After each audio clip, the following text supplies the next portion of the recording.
Section 1. The Secret Life of Sideshow Bob. There is a character in The Simpsons who has tried to murder a child more than a dozen times across more than 30 years of television. He has been to prison repeatedly. He has escaped custody on multiple continents. He has threatened entire towns, rigged elections, commandeered nuclear submarines, and once came within a few inches of actually ending the life of Bart Simpson with a stage hook. His name is Robert Underdunk Terwilliger Jr. Most people know him as Sideshow Bob, and the mystery of who he actually is, where he came from, what he truly wants, and why the show has kept him alive and active for over 3 decades, when he should by any reasonable logic have either succeeded or disappeared, is one of the most quietly fascinating puzzles in the entire history of the series. On the surface, Sideshow Bob is the show's greatest recurring villain. A classically trained opera singer and Yale-educated intellectual who was humiliated into a life of crime by Krusty the Clown, who used him as a prop for physical comedy for years, while Bob harbored the kind of resentment that only a person of immense intelligence and immense pride can sustain. The story goes that Bob, deeply talented and deeply serious about art and culture, was reduced to being hit with rakes and pies for the amusement of children, and eventually that humiliation curdled into something dangerous. But that is the surface reading. That is the version the show wants you to accept, and the more carefully you look at Sideshow Bob, the more the accepted version starts to feel incomplete. Start with the name. Robert Underdunk Terwilliger Jr. The junior matters. There is a senior. There is a family. And the show eventually reveals that family in ways that reframe everything you thought you knew about Bob. His father is Robert Underdunk Terwilliger Sr., also a highly educated man, also theatrical, also possessed of a kind of grandiosity that could charitably be called patrician and uncharitably be called completely detached from reality. His brother is Cecil Terwilliger, voiced by David Hyde Pierce in what became one of the most beloved casting choices in the show's history, precisely because Pierce was Kelsey Grammer's co-star on Frasier, and the dynamic between the two characters mirrored the dynamic between Frasier and Niles Crane so precisely that it felt less like a guest appearance and more like a parallel universe bleeding into Springfield. Cecil wanted to be Krusty's sidekick. Cecil auditioned for the role that Bob eventually got. Cecil was rejected in favor of his older brother, and Cecil spent years nursing that rejection, which eventually led him to frame Bob for embezzling funds from a dam construction project. Bob went to prison for a crime his own brother committed, and Bob, who had already been to prison multiple times for crimes he actually did commit, found himself behind bars for something he didn't do, framed by his own family. That detail matters more than the show ever pauses to acknowledge, because it means that Bob's criminal history and his victimization exist in the same life simultaneously. He is both the person who genuinely plotted to kill a child and the person who was genuinely betrayed by his own brother. He is both the architect of elaborate, meticulously planned villainy and the victim of someone else's petty spite. He is at the same time the most dangerous man in Springfield's orbit and one of its most consistently wronged. The theory that follows from this is not that Bob is secretly good, because the show has given us more than enough evidence that he isn't. He framed Krusty for armed robbery. He tried to kill Bart with an explosive. He tried to kill Bart with a knife. He tried to kill Bart with a bomb aboard a television broadcast. He married Bart's Aunt Selma with the explicit intention of murdering her for her inheritance. The list is not short. But the theory is this: Sideshow Bob is not a villain who occasionally does the right thing. He is a man who was constructed by Springfield systems into the shape of a villain, and who, in a different town with different pressures and different humiliations, could have been something genuinely extraordinary, and the show knows this. The show has been circling this idea for 30 years without ever landing on it directly.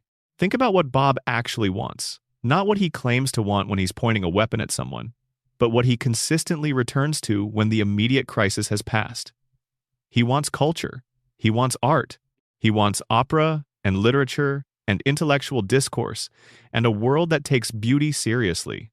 In the episode where he actually succeeds in trapping Bart and comes within moments of killing him, he delays the act to perform a complete rendition of the entire score of HMS Pinafore because Bart asks him to, and because Bob cannot resist the opportunity to perform Gilbert and Sullivan in full, even when performance means giving his intended victim enough time to escape.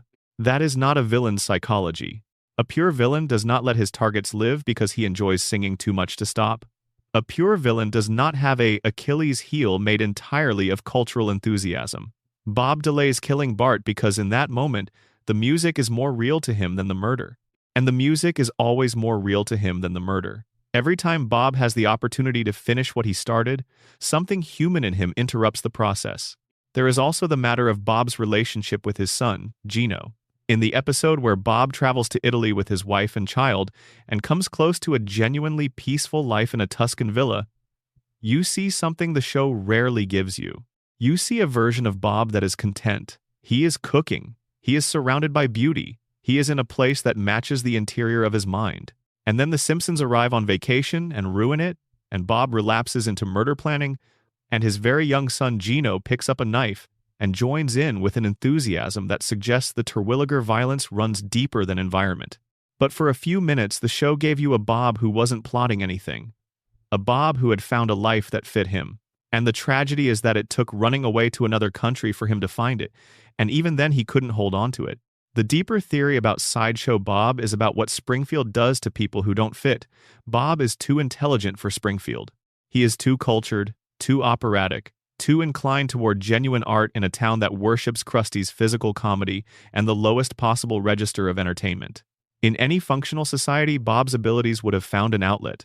His intelligence would have been channeled into something constructive. His theatrical gifts would have given him a stage. Instead, Springfield put him in a foam costume and had him hit with pies. And the accumulated humiliation of being a person of genuine ability in a town that has no use for genuine ability produced exactly the outcome you would expect. Not excusing it, not justifying it. Simply observing that Springfield has a habit of breaking the people who are too much for it and then being surprised when those people break badly. Now consider the rake gag. This is one of the most famous extended jokes in the show's history. In the episode Cape Fear, which is an extended parody of Cape Fear and one of the most acclaimed Simpsons episodes ever produced, Sideshow Bob steps on rakes. He steps on rake after rake after rake. Each one hits him in the face. Each time, he makes the same sound of pain and surprise, which given the circumstances makes no logical sense because by the fourth or fifth rake he knows they're there. And yet, he keeps stepping on them. For nearly a full minute of screen time, which in television comedy is an eternity. The gag works because it is absurd. It works because the escalation is so committed and so long that it passes through funny out the other side into something almost meditative, and then arrives somewhere that isn't quite funny anymore. It's something stranger and more hypnotic. And it works because of who is stepping on the rakes. Because the image of Sideshow Bob, this enormous, dignified, operatically furious man, being repeatedly humbled by garden tools, is a compression of his entire life. Bob has always been stepping on rakes. Every scheme he has ever hatched has contained within it the seeds of its own destruction. He is brilliant enough to construct elaborate plans and somehow constitutionally incapable of executing them to completion. Not because he's stupid, he's demonstrably not stupid, but because his plans always require him to suppress the parts of himself that make him interesting, and those parts always push back at exactly the wrong moment. He cannot kill Bart because killing Bart would mean that Bart no longer exists, and in some buried, unacknowledged way, Bart is the only person in Springfield who treats Bob as a worthy opponent. Bart fears Bob. Bart respects Bob's intelligence. Bart knows that Bob is genuinely dangerous, and that acknowledgement, even freighted with terror, is more than Bob ever got from Krusty. Krusty never saw Bob as a worthy anything. Krusty saw Bob as a prop. The most unsettling version of the Sideshow Bob theory is this. Bob has not killed Bart because killing Bart would end the only relationship in his life that makes him feel seen. Not valued, not liked, not safe. Seen. Bart knows who Bob is. And in Springfield, where nobody knows who anyone actually is and everyone is running from something, that kind of recognition is rarer than you might think. The show gave Bob a beautiful wife in Italy. It gave him a son. It gave him a vineyard and a kitchen, and a life that looked, from the outside, exactly like what a man of his sensibilities would want. And he gave it all up to chase a 10-year-old boy back to Springfield, which suggests that the vineyard, the wife, the son, the beautiful life were all genuine, and that Bart Simpson is also genuine, and that Bob does not know how to have both, because whatever piece of him needs the chase, needs the confrontation, needs to be the villain in someone's story, is as real as the piece that wants to cook dinner in Tuscany. There is one more thread here that deserves attention. Bob rigged the Springfield mayoral election. He voted hundreds of times under false names. He got caught. He went to prison. But the election he rigged was against Mayor Quimby, one of the most thoroughly corrupt political figures in television history, a man who runs Springfield as a personal fiefdom and whose family has been described as organized crime in everything but name. Bob cheated to defeat a worse cheater. He committed election fraud to remove a man who commits every kind of fraud as a daily professional practice. And the show frames Bob as the villain of that story, which he is. But it never quite gets around to noting that the alternative, Quimby continuing to run Springfield, is not exactly a victory for justice. Springfield's political corruption is so deeply normalized that someone attempting to overthrow it through illegal means reads as villainy, even when the thing being overthrown deserves overthrowing. That is what Sideshow Bob is, beneath the rakes and the opera and the knives. He is the show's clearest statement about what happens when the wrong person ends up in the wrong town. Too smart for the room, too proud to be reduced, too human to fully commit to the darkness he keeps reaching for. Springfield made him a villain, and Springfield keeps needing him to be a villain. Because if Bob is ever actually redeemed, if he finds his Tuscan villa and stays there, Springfield loses the only mirror it has that shows it clearly for what it is. Bob is the most honest character in the show. Not the most moral, not the most sympathetic, the most honest. He says what he thinks, he names what he sees. He looks at Springfield and calls it what it is, a provincial, intellectually bankrupt, culturally starved town that wastes and damages everyone within it. And Springfield's response is to keep sending him to prison. Because the most honest thing Springfield can do with a person who sees it clearly is lock them away and hope they stop talking. He always comes back, though. Of course he does. The rake is always there. He is always going to step on it. And every time he does, every time the scheme collapses and the opera gets sung and the 10-year-old boy escapes yet again, something in the audience laughs and something in the audience aches. Because Bob almost makes it every time. And almost, in Springfield, is the closest anyone ever gets. Drop a comment with where you're watching from and what time it is. And if you're settling in for a long one, go ahead and subscribe. There's a lot more Springfield to cover tonight. Number Section 2. The true nature of Springfield's economy. Springfield has an economy, it has to. People work, people spend money, businesses open and close. The power plant employs a significant portion of the town's workforce, and the basic rhythms of commercial life appear to function in ways that at least superficially resemble how economies actually work. Except when you look closely, none of it holds together, not even slightly. Springfield's economy, when you trace it through 3 decades of episodes, is not just unrealistic in the way that cartoon economies are unrealistic. It is unrealistic in ways that are so specific, so consistent, and so peculiar that they start to suggest something deliberate, not lazy writing about money. A portrait of an economy that has been systematically hollowed out over generations and has survived by developing workarounds so deeply embedded in daily life that nobody who lives inside it can see them anymore. Let's start with Homer's salary. Homer Simpson works as a safety inspector at a nuclear power plant. This is a skilled, specialized, and in theory, highly regulated position. Nuclear power plant employees, particularly those in safety-adjacent roles, typically earn salaries that reflect the technical demands of the work and the regulatory oversight involved. In real-world terms, a safety inspector at a nuclear facility might earn somewhere in the range of $70,000 to over $100,000 per year, depending on location, experience, and the specific nature of the role. Homer's salary has been referenced in various episodes, and the numbers the show provides are notably inconsistent, which is itself interesting. In some episodes, the family is struggling to pay basic bills. In others, Homer can spontaneously purchase an expensive item without apparent consequence. In some storylines, the family faces genuine financial crisis. In others, they seem to have enough cushion to absorb significant unexpected expenses. The inconsistency is usually chalked up to episodic storytelling, the same floating logic that allows the family's circumstances to reset between installments. But there is a more interesting explanation. Homer's salary is probably adequate for a single person living in a low-cost area.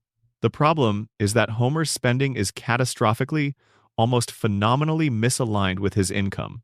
He drinks at Moe's with a frequency that suggests a significant portion of his paycheck goes directly into Moe's register. He eats in quantities and at a caloric density that would represent a meaningful household expense. He makes impulsive purchases that he then forgets about. He has lost, damaged, or abandoned valuable items in ways that would deplete any savings he might theoretically accumulate. Homer is not poor because Springfield is poor, though Springfield may also be poor in ways worth discussing. Homer is not poor because Burns underpays him, though Burns almost certainly does. Homer is financially precarious because he is constitutionally incapable of the kind of deferred gratification that financial stability requires. He wants what he wants when he wants it. The donut is always more real to him than the savings account. And Springfield has built an entire informal economy around this tendency. Moe's Tavern is the clearest example.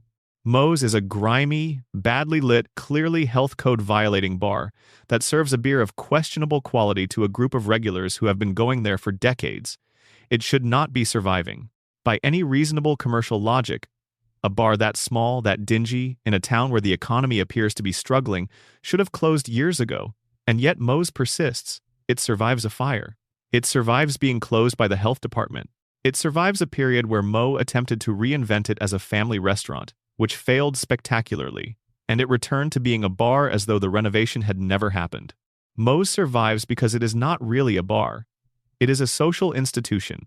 It is the place where Springfield's men go when they cannot face going home, which in Springfield is most of the time.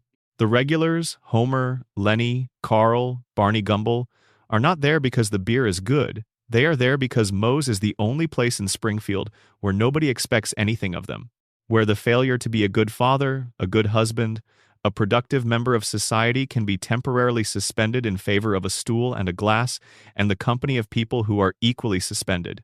Moe's economic survival depends entirely on the emotional economy of male disappointment in Springfield, and Springfield generates that particular commodity in extraordinary abundance, which means Moe will never truly run out of customers regardless of what happens to the broader commercial landscape. Now consider the Quick E-Mart. Apu Nahasapima Petalon runs what is functionally a convenience store that charges convenience store prices in a town that, based on available evidence, does not have a robust grocery store within easy reach. The Quick E-Mart should be thriving. It is the only game in town for immediate, impulse-driven purchases of the kind that Springfield residents make constantly. And yet the store regularly appears to be on the edge of some kind of financial or operational crisis.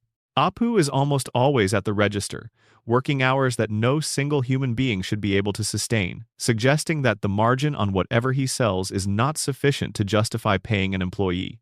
In a later era of the show, after years of being the most visible South Asian character on American television and a figure of considerable controversy regarding representation, Apu's role was reduced significantly. The show appeared uncertain about what to do with him in a changed cultural conversation. But whatever your view on those questions, Apu's economic situation remained interesting even when his screen time diminished. He runs a store that exists in an economic environment that should either be making him wealthy or driving him out of business, and instead he appears to be doing neither, simply continuing, behind the counter, under the fluorescent lights, in a state of perpetual commercial stasis. That stasis might be the most honest economic metaphor the show has produced. Springfield's businesses don't grow and they don't die. They persist, they endure.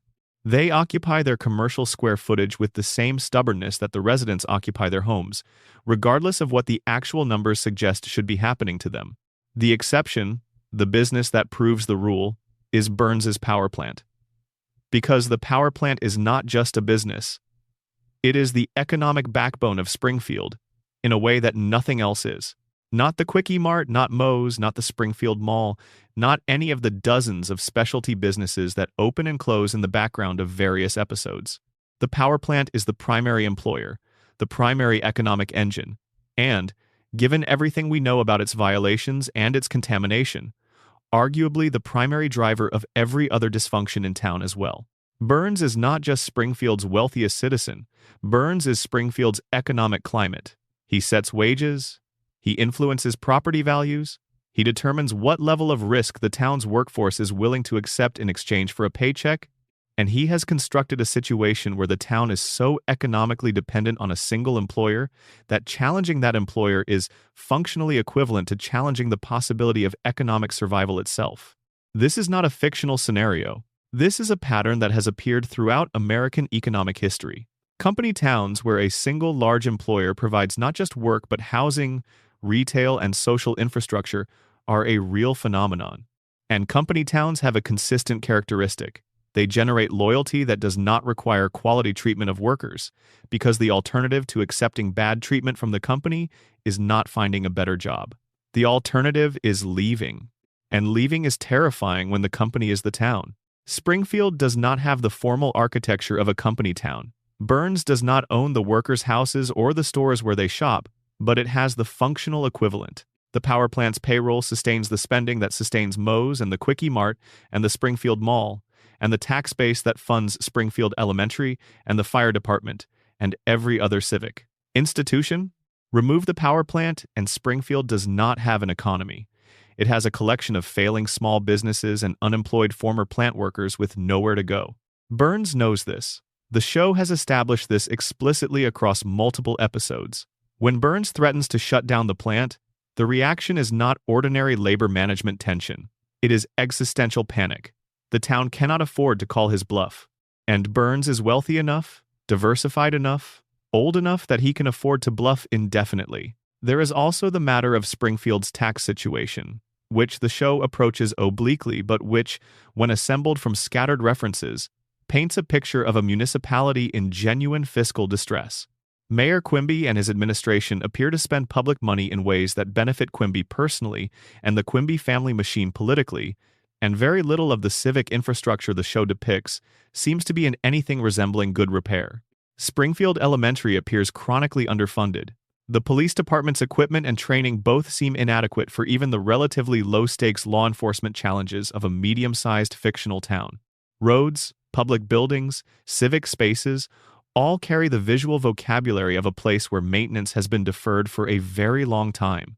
The town's finances are further complicated by the reality that its primary industrial facility, the one generating most of the economic activity from which tax revenue might theoretically be collected, is owned and controlled by a man with over a century of experience evading accountability.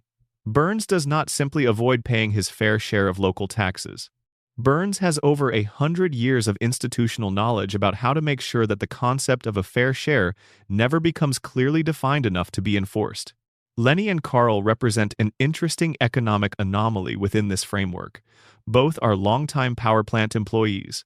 Both appear to be genuinely skilled workers, certainly more technically competent than Homer, and both have educational backgrounds that the show occasionally mentions in ways that suggest they are significantly overqualified for their current positions. Carl, in particular, has been revealed across different episodes to have advanced degrees and a depth of intelligence and cultural knowledge that sits oddly with his role as a reactor operator. Lenny has similar moments of unexpected intellectual depth. What are two intelligent, capable men doing spending their careers in a plant run by a man who cannot remember their boss's name? The same thing everyone in Springfield does. Staying because leaving requires imagining something beyond Springfield. And Springfield is very good at making sure its residents cannot quite imagine anything beyond it. The economic theory of Springfield's invisible ceiling is this. The town is trapped in a kind of managed decline that looks like stability from the inside. Nobody is thriving, but nobody is leaving. The plant keeps running, the bars keep serving, the convenience stores keep stocking their shelves, and the surface appearance of a functioning economy is maintained through the collective agreement to not look too carefully at what is underneath it. And underneath it is an economy that has not genuinely grown in decades. Springfield has no meaningful industrial diversification. It has a nuclear power plant, a failing public school system, a chronically underfunded police force, and a collection of small businesses whose survival appears to depend more on social function than commercial viability. The town has no major technology sector, no significant retail draw beyond its own residents, no tourism industry to speak of, and no obvious pathway to attracting the kind of investment that would change any of those things. Partly, this is the geography question.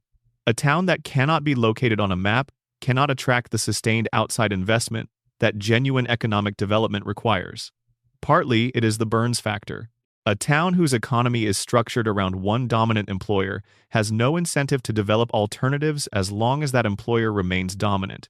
And partly it is the cognitive question. A population that has been, per the radiation theory, chronically exposed to neurological damage does not generate the kind of restless entrepreneurial thinking that drives economic change. Springfield is not just economically stagnant, it is economically sealed. The forces that keep the population in place, emotional attachment, financial dependence, neurological damage, collective denial, all operate simultaneously to prevent the kind of economic mobility that would require residents to imagine a Springfield they cannot see from their current vantage point. There is one more element worth examining, and it is perhaps the strangest one: the informal economy of Springfield. The economy that operates beneath the official commercial layer and that, in many ways, is the real economic substrate of the town. Favors, debts, social obligations, and the remarkable degree to which Springfield residents help each other out in ways that have nothing to do with money. Homer regularly receives help from neighbors and strangers alike in ways that would be inexplicable in a more transactional social environment. Ned Flanders has bailed Homer out of financial difficulties more times than either of them would probably want to count. The residents of Springfield, for all their dysfunction, appear to have maintained a social infrastructure of mutual aid that operates alongside and often in spite of the formal economy. This might be the most realistic thing the show depicts, because in communities under genuine economic stress, where formal institutions are underfunded and corporate power is overwhelming, informal networks of mutual support become load-bearing. People look out for each other not because the system encourages it, but because the system has failed so comprehensively that the alternative is everyone failing alone. Springfield's economy is broken, but Springfield's people have built something in the wreckage that money cannot fully capture. Something that looks, depending on the angle, either like resilience or like making the best of a situation that should never have been allowed to develop in the first place. Both things are true. In Springfield, both things are always true. Number. Section 3. Marge Simpson's hidden identity. Here is the question that the show almost never asks, which means it is exactly the question worth asking. Who was Marge Simpson before she became Marge Simpson?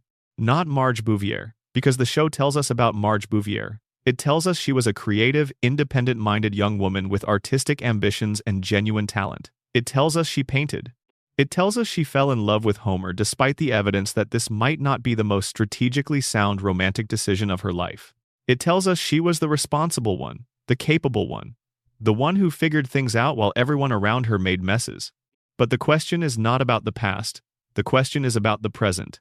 About who Marge Simpson is in the moment the show depicts her, because the show has a tendency to present Marge as a supporting character in her own life, defined primarily by her relationship to Homer, and secondarily by her role as a mother, and the gaps in that portrait are so large that once you start looking for them, they become impossible to ignore. Start with the hair. Marge Simpson's hair is, by any objective measure, one of the most recognizable visual signatures in the history of animation.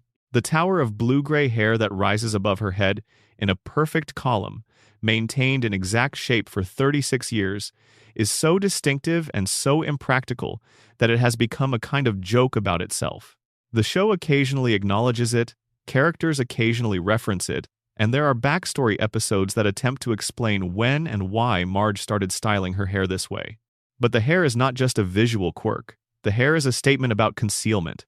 In the episode Fear of Flying, Marge's crippling aerophobia eventually leads to a therapy session that reveals the root of her anxiety, and in that therapy session, the show briefly gestures towards something much larger. Marge's relationship with emotional honesty and vulnerability is, to put it delicately, complicated. She has spent her life presenting a composed, functional surface to the world. The hair is the most literal expression of this. Everything contained, everything upright, everything organized into a column that goes straight up and does not spill sideways. Marge does not let things spill sideways. This is her defining characteristic as a person, and it is also, the show suggests, her defining wound. She grew up in a household with a domineering father and a passive mother, and she learned early that the family's stability depended on someone holding things together. She became that someone, and she has been that someone ever since. The cost of being that someone is something the show visits in flashes and then retreats from.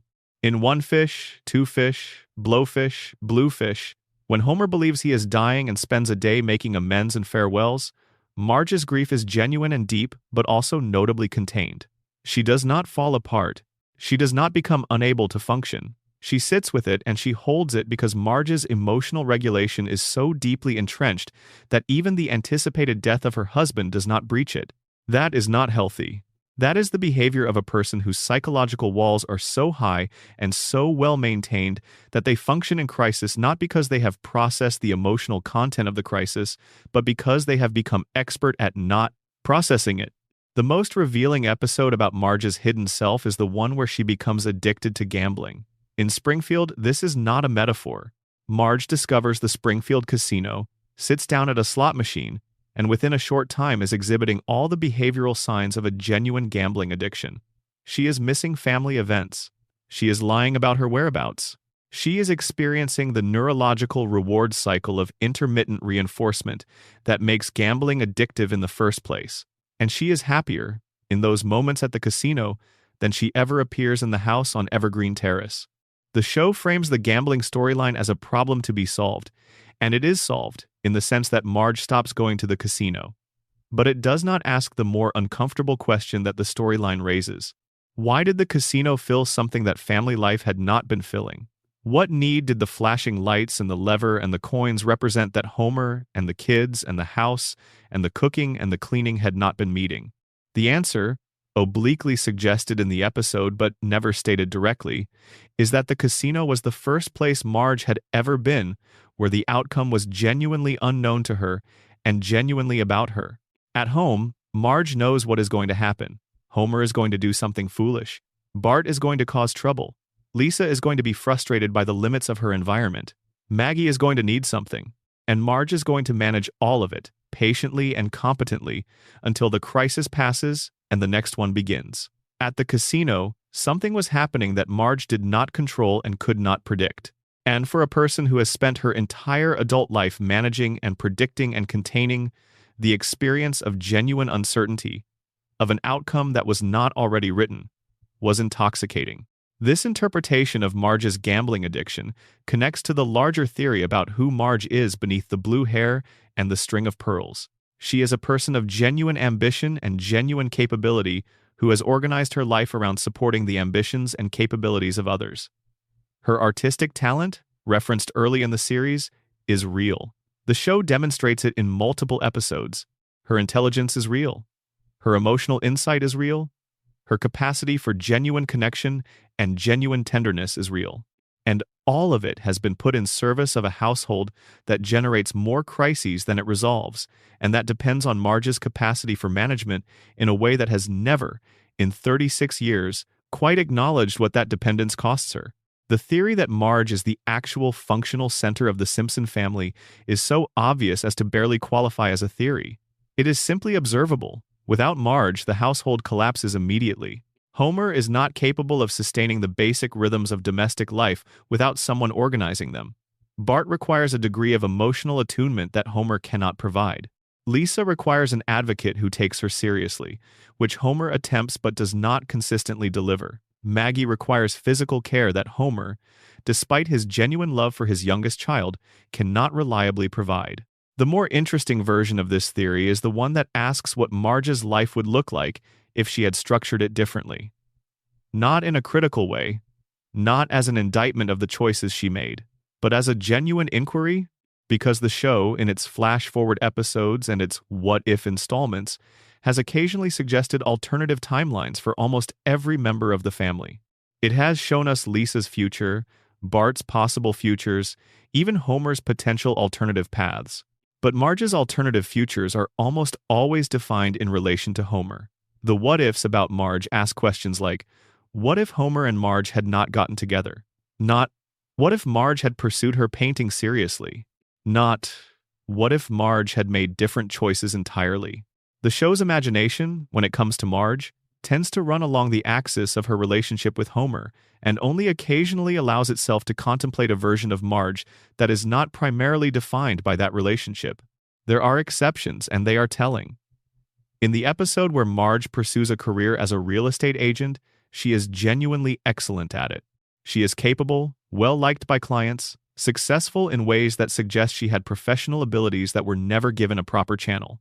And she gives it up. The reasons are complicated and Homer's needs are part of them, but the sequence of her discovering a professional identity, thriving in it briefly, and then stepping back from it is a pattern the show has returned to across multiple storylines. Marge tries things. She is always good at them, and she always steps back. The pattern is so consistent that it cannot be coincidence or lazy writing. It has to be deliberate, and the deliberate portrait it draws is of a woman who has been taught by experience that her own ambitions are things to be tried briefly and then set aside in favor of the family's needs. The question of whether Marge is happy is one the show circles constantly and never quite answers. She is often presented as happy. She smiles. She expresses love for Homer that reads as genuine. She has moments of warmth and contentment that are clearly real. But she also has moments, quiet ones, where the camera lingers on Marge doing something routine, washing dishes, folding laundry, waiting for Homer to come home. And in those moments, the show does not offer a line of dialogue or a joke. It just holds the image. And in those held images, something complicated lives. This may be the most honest thing the show does with Marge. Not the episodes that explore her explicitly, but the quiet ones. The ones that simply show her in her life and trust the audience to feel what is not being said. The hidden identity theory argues that Marge Simpson carries within her a self that the people around her cannot fully see. Not a dark self, not a secret criminal history, nothing dramatic in the conventional sense. Simply the self that existed before the household became her primary domain and the self that continues to exist within it, doing the things it needs to do to keep everything running, knowing that the running never stops, and that the acknowledgement is inconsistent, and that this is the bargain she made, and that she made it with open eyes. There is also the matter of Marge's family. Her sisters, Patty and Selma Bouvier, are among the show's most enduring supporting characters. They have defined themselves in direct opposition to Marge's choices. They are single. They are bluntly critical of Homer. They have professional lives. They work at the DMV, and while the DMV is not a prestigious institution, it is a career they have maintained consistently. They represent the road Marge did not take, and their perpetual presence in her life means that road is never entirely absent from view. The relationship between Marge and her sisters is one of the most realistically complicated in the show. They love each other with the kind of love that is completely mixed up with resentment and competition, and the shared experience of a childhood that shaped all of them in ways none of them entirely understand. Patty and Selma's hostility toward Homer is not just personality. It is a sustained argument that Marge made the wrong choice, delivered in the passive-aggressive register of family dinners and drop-by visits and loaded glances that Homer never picks up on, and Marge has long since learned to manage. Marge manages everything. That is who she is. And the theory, the real theory about Marge Simpson's hidden identity, is not that she has a secret, but that she has an interior, a rich and complicated interior that the show has consistently gestured toward and never fully explored. Because exploring it fully would require the show to ask questions about the structure of the Simpson family that it is not quite ready to answer, about what it costs to be the one who holds everything together, about what gets lost when a person organizes their life entirely around the needs of others, about what the hair is covering. Not a secret. Just a whole person, doing what whole people do when the world gives them a particular set of circumstances. Adapting, containing, managing, and somewhere behind the management, dreaming of something that the show has the good sense to mostly leave unnamed. Section 4. The Treehouse of Horror Canon Problem. Every October, for 36 years, The Simpsons has produced a special Halloween episode called Treehouse of Horror. The format is almost always the same. 3 short stories, each a parody or homage of a horror film, a science fiction premise or a supernatural scenario. The Simpson family dies regularly in these episodes. Homer becomes a monster. Bart acquires telekinetic powers and uses them to terrorize the town. Lisa makes a wish that goes catastrophically wrong. The rules of reality are suspended entirely. And when the episode ends, none of it counts. That is the official position. The Treehouse of Horror episodes are non-canonical. They exist outside the main continuity. Characters who die in them are alive in the next regular episode. Events that would permanently alter the show's premise are simply ignored. The frame of Halloween allows anything to happen because nothing that happens has to be remembered. Except the show has, across 30 years of Treehouse episodes, made choices that complicate the non-canonical status of these installments. Choices that blur the line between the Halloween universe and the regular Springfield universe in ways that are either accidents of long-running production or deliberate gestures towards something the show wants to say without fully committing to saying it. The first complication is structural. The Treehouse of Horror episodes have a host framing device, usually a member of the Simpson family introducing the three stories with appropriate ominous commentary. In the early seasons, this was Bart. Later, it shifted among family members. In some cases, the framing device connects the stories to a recognizable version of Springfield. In other cases, the framing is its own story, separate from and not quite consistent with the three segments it introduces. This framing, particularly in the early installments, is set within a diegetic space that looks a great deal like the regular Springfield. The characters are in character. The humor is consistent with the regular show's register. And then the first horror story begins, and things become obviously non-canonical. People die in visible and dramatic ways, the laws of physics are suspended, and the show is clearly operating in a different mode. But the transition between the regular Springfield framing and the horror story content is not always as clean as the non-canonical label would suggest. There are moments where the framing bleeds into the story, where the story bleeds back into the framing, where the seam between the canonical and the non-canonical is visible and slightly ragged. The more significant complication is thematic. The Treehouse of Horror episodes, taken as a body of work over 3 decades, constitute a sustained and remarkably coherent exploration of the darkest possible readings of Springfield and the Simpson family. Themes that the regular show cannot address directly because they would break the comedic premise or require the show to commit to consequences it is unwilling to sustain, are explored in the Halloween specials without apparent consequence. Homer murdering his family, the family being replaced by alien substitutes, the children acquiring supernatural abilities that they use to cause harm, Burns revealed as a vampire, Springfield under military occupation, the town being eaten, destroyed, and remade. All of it happens in the Halloween specials. All of it is framed as horror parody, and all of it contains within it a version of what the show cannot quite say in its regular episodes. The theory arising from this pattern is not that the Treehouse of Horror episodes are secretly canonical, though that version of the theory exists and has proponents. The theory is subtler. It is that the non-canonical space of the Treehouse episodes functions as a release valve for the show's suppressed content. The things that are true about Springfield that the regular Springfield cannot acknowledge. Homer's capacity for violence is real. The regular show gestures at it in the strangling gag with Bart and in Homer's occasional explosive rages, but it cannot fully commit to it without making Homer a character the audience cannot warm to. The Treehouse episodes can commit to it. Homer with an axe, Homer as a monster, Homer pursuing his family through a haunted hotel, are all images the Halloween specials can present directly, and the regular show can only approach sideways. The children's potential for destruction is real. Bart's pranks and Lisa's crusades, the regular show's versions of their disruptive potential, are consistently contained within outcomes that affirm the family's resilience. The Halloween specials can show you what Bart would actually do with telekinesis if he had it. They can show you what happens when a child with no filter and no patience for consequences acquires genuine power. And what they show you is not reassuring.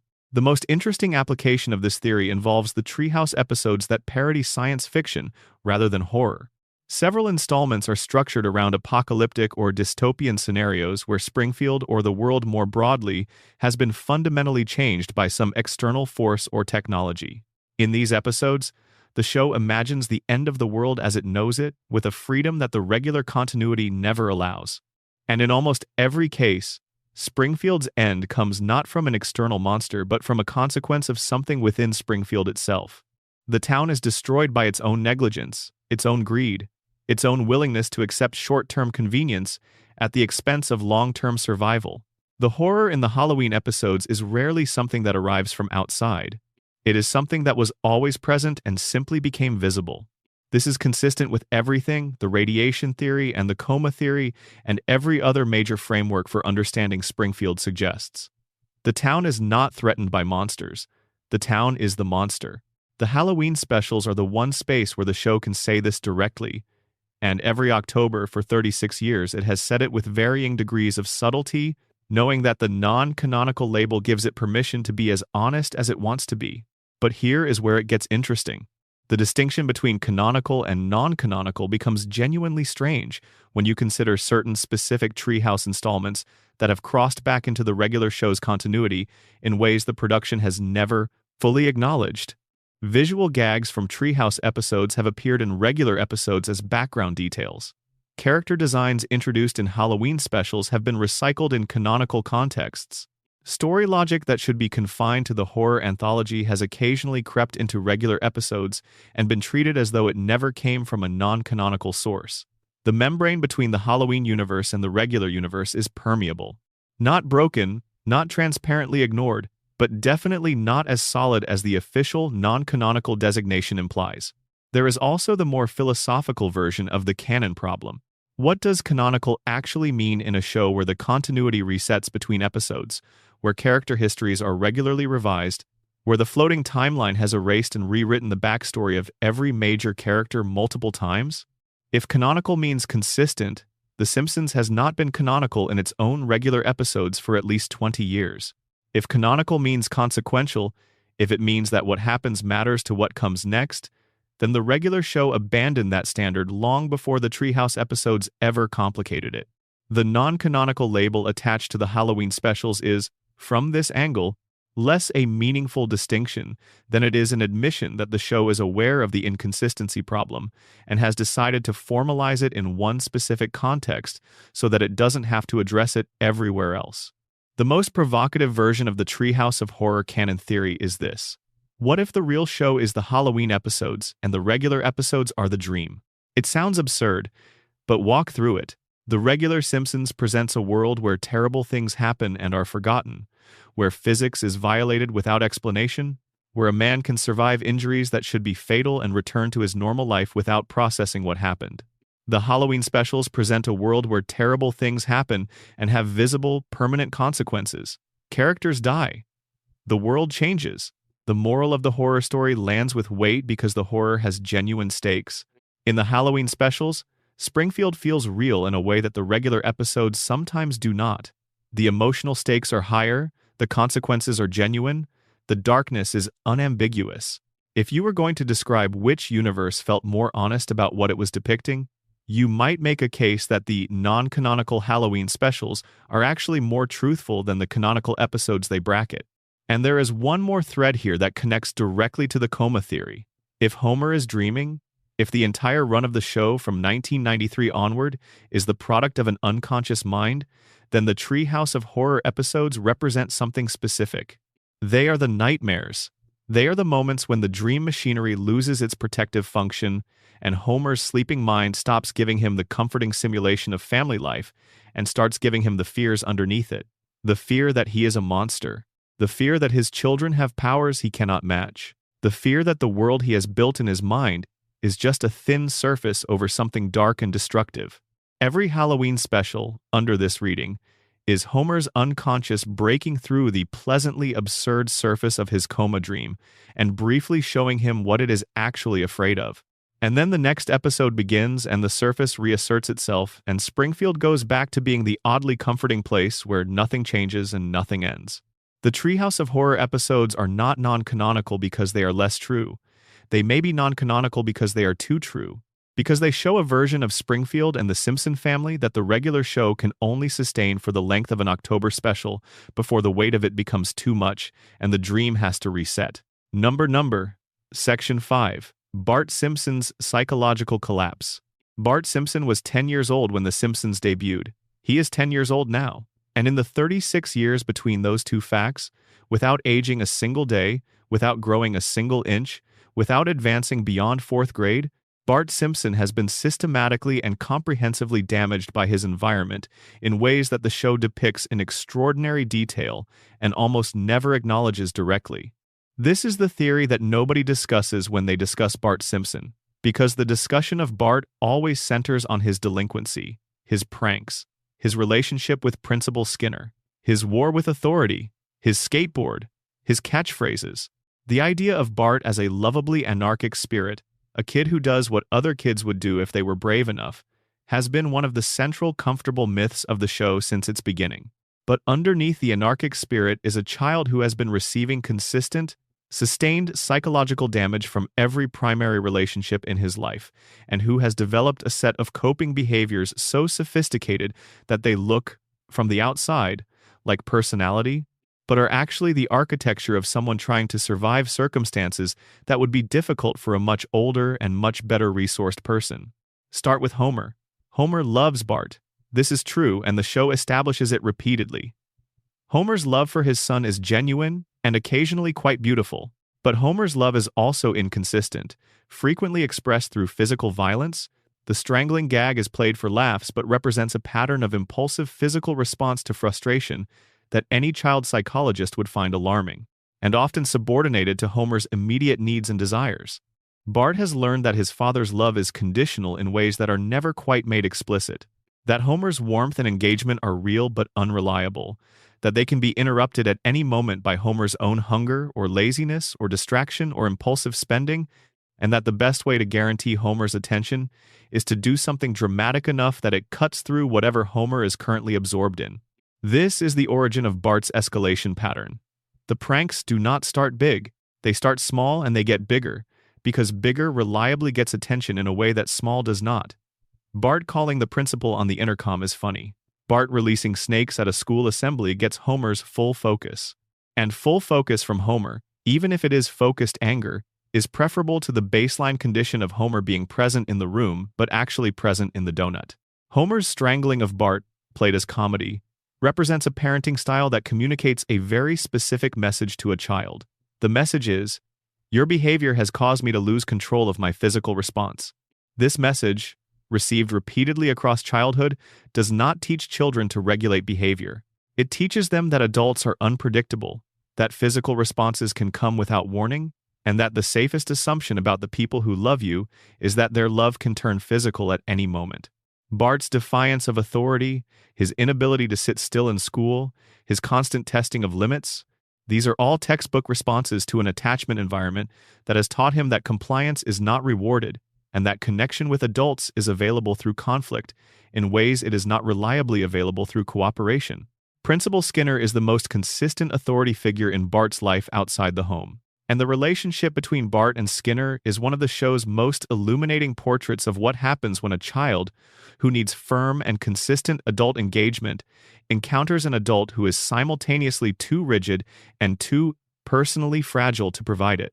Skinner is rule-bound without being emotionally present. He responds to Bart's provocations with escalating official consequences that never address what the provocations are actually about. And Bart, for his part, has learned that Skinner's buttons are entirely predictable and entirely satisfying to push. The Bart-Skinner dynamic is often framed as an eternal battle between student and authority, as natural and as cyclical as the seasons. But underneath the comedic surface, it is a portrait of two people who need each other in ways neither of them would admit. Skinner needs Bart because Bart gives Skinner's professional identity meaning. Skinner is principal of Springfield Elementary, principally in relation to its most difficult student. Without Bart, Skinner is a middle manager at a failing institution. With Bart, he is an embattled hero of public education. And Bart needs Skinner because Skinner shows up consistently, every day. Whatever happened yesterday, Skinner is there again today, ready for the next round. And for a child whose primary male authority figure disappears behind donuts and television on a regular basis, the enemy who always shows up might paradoxically represent something closer to security than the father who loves you when he remembers to. The relationship between Bart and Lisa is the emotional core of the show in ways that do not always get sufficient attention. It is complicated and affectionate and competitive and occasionally cruel and consistently one of the most realistically rendered sibling dynamics in the history of animated television. They love each other with the intensity that siblings have when they are each other's primary witness, the people who understand better than anyone else what the household they grew up in was actually like. But they also represent everything that the other is not, and that representation carries weight. Lisa is academic. Lisa is serious. Lisa achieves things that the school system recognizes and rewards. And Bart, who has watched his sister receive the kind of positive institutional attention that has never come his way, has developed a complex relationship with her success that contains genuine pride and genuine pain in roughly equal measure. He would never admit either to her face. The theory about Bart's psychological collapse is not that he is broken. Bart is demonstrably functional. He is charming, resourceful, resilient, and possessed of a social intelligence that formal education completely fails to measure or value. The theory is that Bart's functionality is itself a kind of damage. That the version of Bart who thrives in Springfield is a version built from adaptations to a difficult environment, rather than from the full expression of whatever Bart Simpson actually is underneath the adaptations. The show has occasionally shown glimpses of what that underlying self might look like.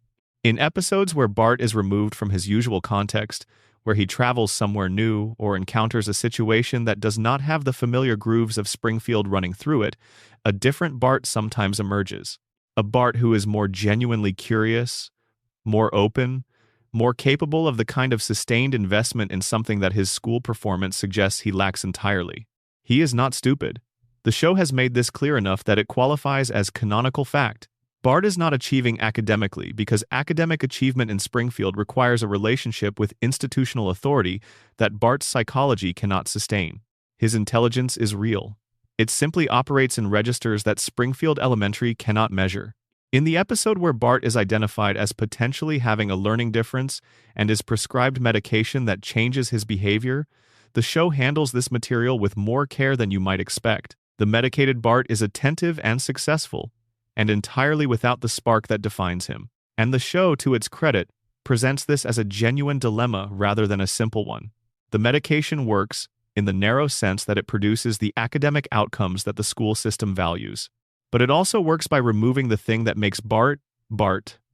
And the question of whether that trade is worth making is not answered simply.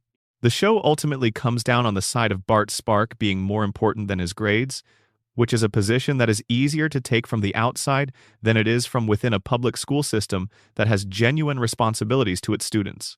But the fact that the show takes it seriously, that it allows the complexity to exist without immediately collapsing it into a joke, suggests that the writers understand what they are depicting. A kid who is genuinely failing within a system that cannot accommodate his particular kind of mind and who has developed a personality around that failure that is both admirable and heartbreaking. The future episodes, the flash-forwards where the show imagines what Bart might become, are almost uniformly downbeat. Adult Bart is usually underemployed, emotionally arrested, still carrying the weight of the 10-year-old who never quite made it to 11. The show does not have a triumphant future for Bart Reddy. It has a cautionary one, a portrait of what happens when a bright, energetic, socially gifted child is failed consistently by the systems that were supposed to develop those gifts and ends up in middle age still doing a version of the things he did at 10 because those were the only things he ever got good at. There is also the matter of Bart's moral compass. The show is inconsistent about this, as it is inconsistent about almost everything, but across the longer arc of the series a pattern emerges. Bart is capable of genuine ethical reasoning. He feels guilt. He makes amends. He experiences the consequences of his actions on others in ways that affect him. He is not a sociopath, despite the pranks, despite the escalation, despite the relentless testing of limits. He is a child who has not been given consistent guidance about where the limits actually are, and who has therefore been exploring them empirically, with mixed results, for his entire life. When Bart causes genuine harm to someone he cares about, his response is not indifference. It is distress. Complicated, poorly expressed, sometimes displaced into further acting out, but real distress. The emotional machinery is there. The show just rarely gives him the conditions under which it can operate without interference from the survival adaptations he has built around it.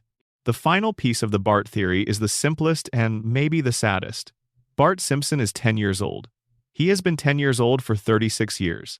He is frozen at the age before adolescence, before the development that would begin to move him toward a more integrated sense of self, before the experiences that would give him more context for his own behavior and more capacity to imagine alternatives. He is perpetually at the age of consequence without context, of behavior without reflection, of intensity without direction. And Springfield, which has decided that no one is allowed to grow, has made sure he stays there. Because a Bart who grew up would be a different kind of problem than a Bart who is perpetually 10. A grown Bart would require the show to answer questions about what all of this damage actually adds up to. And Springfield, as we have seen, prefers not to answer those questions. The loop is not just a cartoon convenience. For Bart Simpson, the loop is the most efficient form of protection the show has devised. Keep him 10. Keep him spinning. Never let him get to the point where he has to look back at his childhood and decide what it meant. Number Section 6. The Mystery of Krusty, the Clown's Real Life. Krusty the Clown is one of the most famous characters in The Simpsons, which means he is also one of the most under-examined. His role in the show is so well established. The beloved television entertainer with a cynical backstage life, the children's hero who is personally miserable, that it is easy to stop at the surface of him and assume there is nothing more underneath. There is so much more underneath. Herschel Schmoikel Pinchas Yerucham Krustovsky, known professionally as Krusty the Clown, is the son of a rabbi. This is established canonical fact. His father, Rabbi Hyman Krustovsky, is one of the most fully realized minor characters the show has ever produced. Voiced by Jackie Mason in a performance so committed to its emotional reality that the episodes featuring him function as genuine drama as much as comedy. Rabbi Krustovsky disapproved of his son's choice to become a performer. In a conservative Jewish household in the mid-20th century, choosing show business over religious tradition represented a kind of rejection that went deeper than career disagreement. It was a statement about what Herschel Krustovsky valued more than his father's world. The rupture between father and son lasted years and was resolved, eventually through Bart's intervention, in an episode that managed to be genuinely moving despite being structured around a joke about a rabbi and a clown. But the resolution came late, and the years of estrangement had already done their work. Krusty had already become the man he became without his father's guidance or blessing, already constructed the persona, the act, the career, already accumulated the gambling debts and the bad decisions and the professional compromises that define his adult life before he and his father ever made peace. This matters because the theory about Krusty is built around that foundational rupture. Not just the father-son estrangement, though that is part of it, but the larger rupture that Krusty represents. The rupture between the self and the persona. Between Herschel and Krusty. Krusty the Clown is a persona that Herschel Krustovsky created in order to do what he wanted to do with his life without being identifiable as himself. The grease paint, the red nose, the enormous shoes, the physical comedy, all of it creates a performance identity so distinct from Herschel's actual appearance and manner that they are, in practice, two different people, and the show uses this in remarkable ways.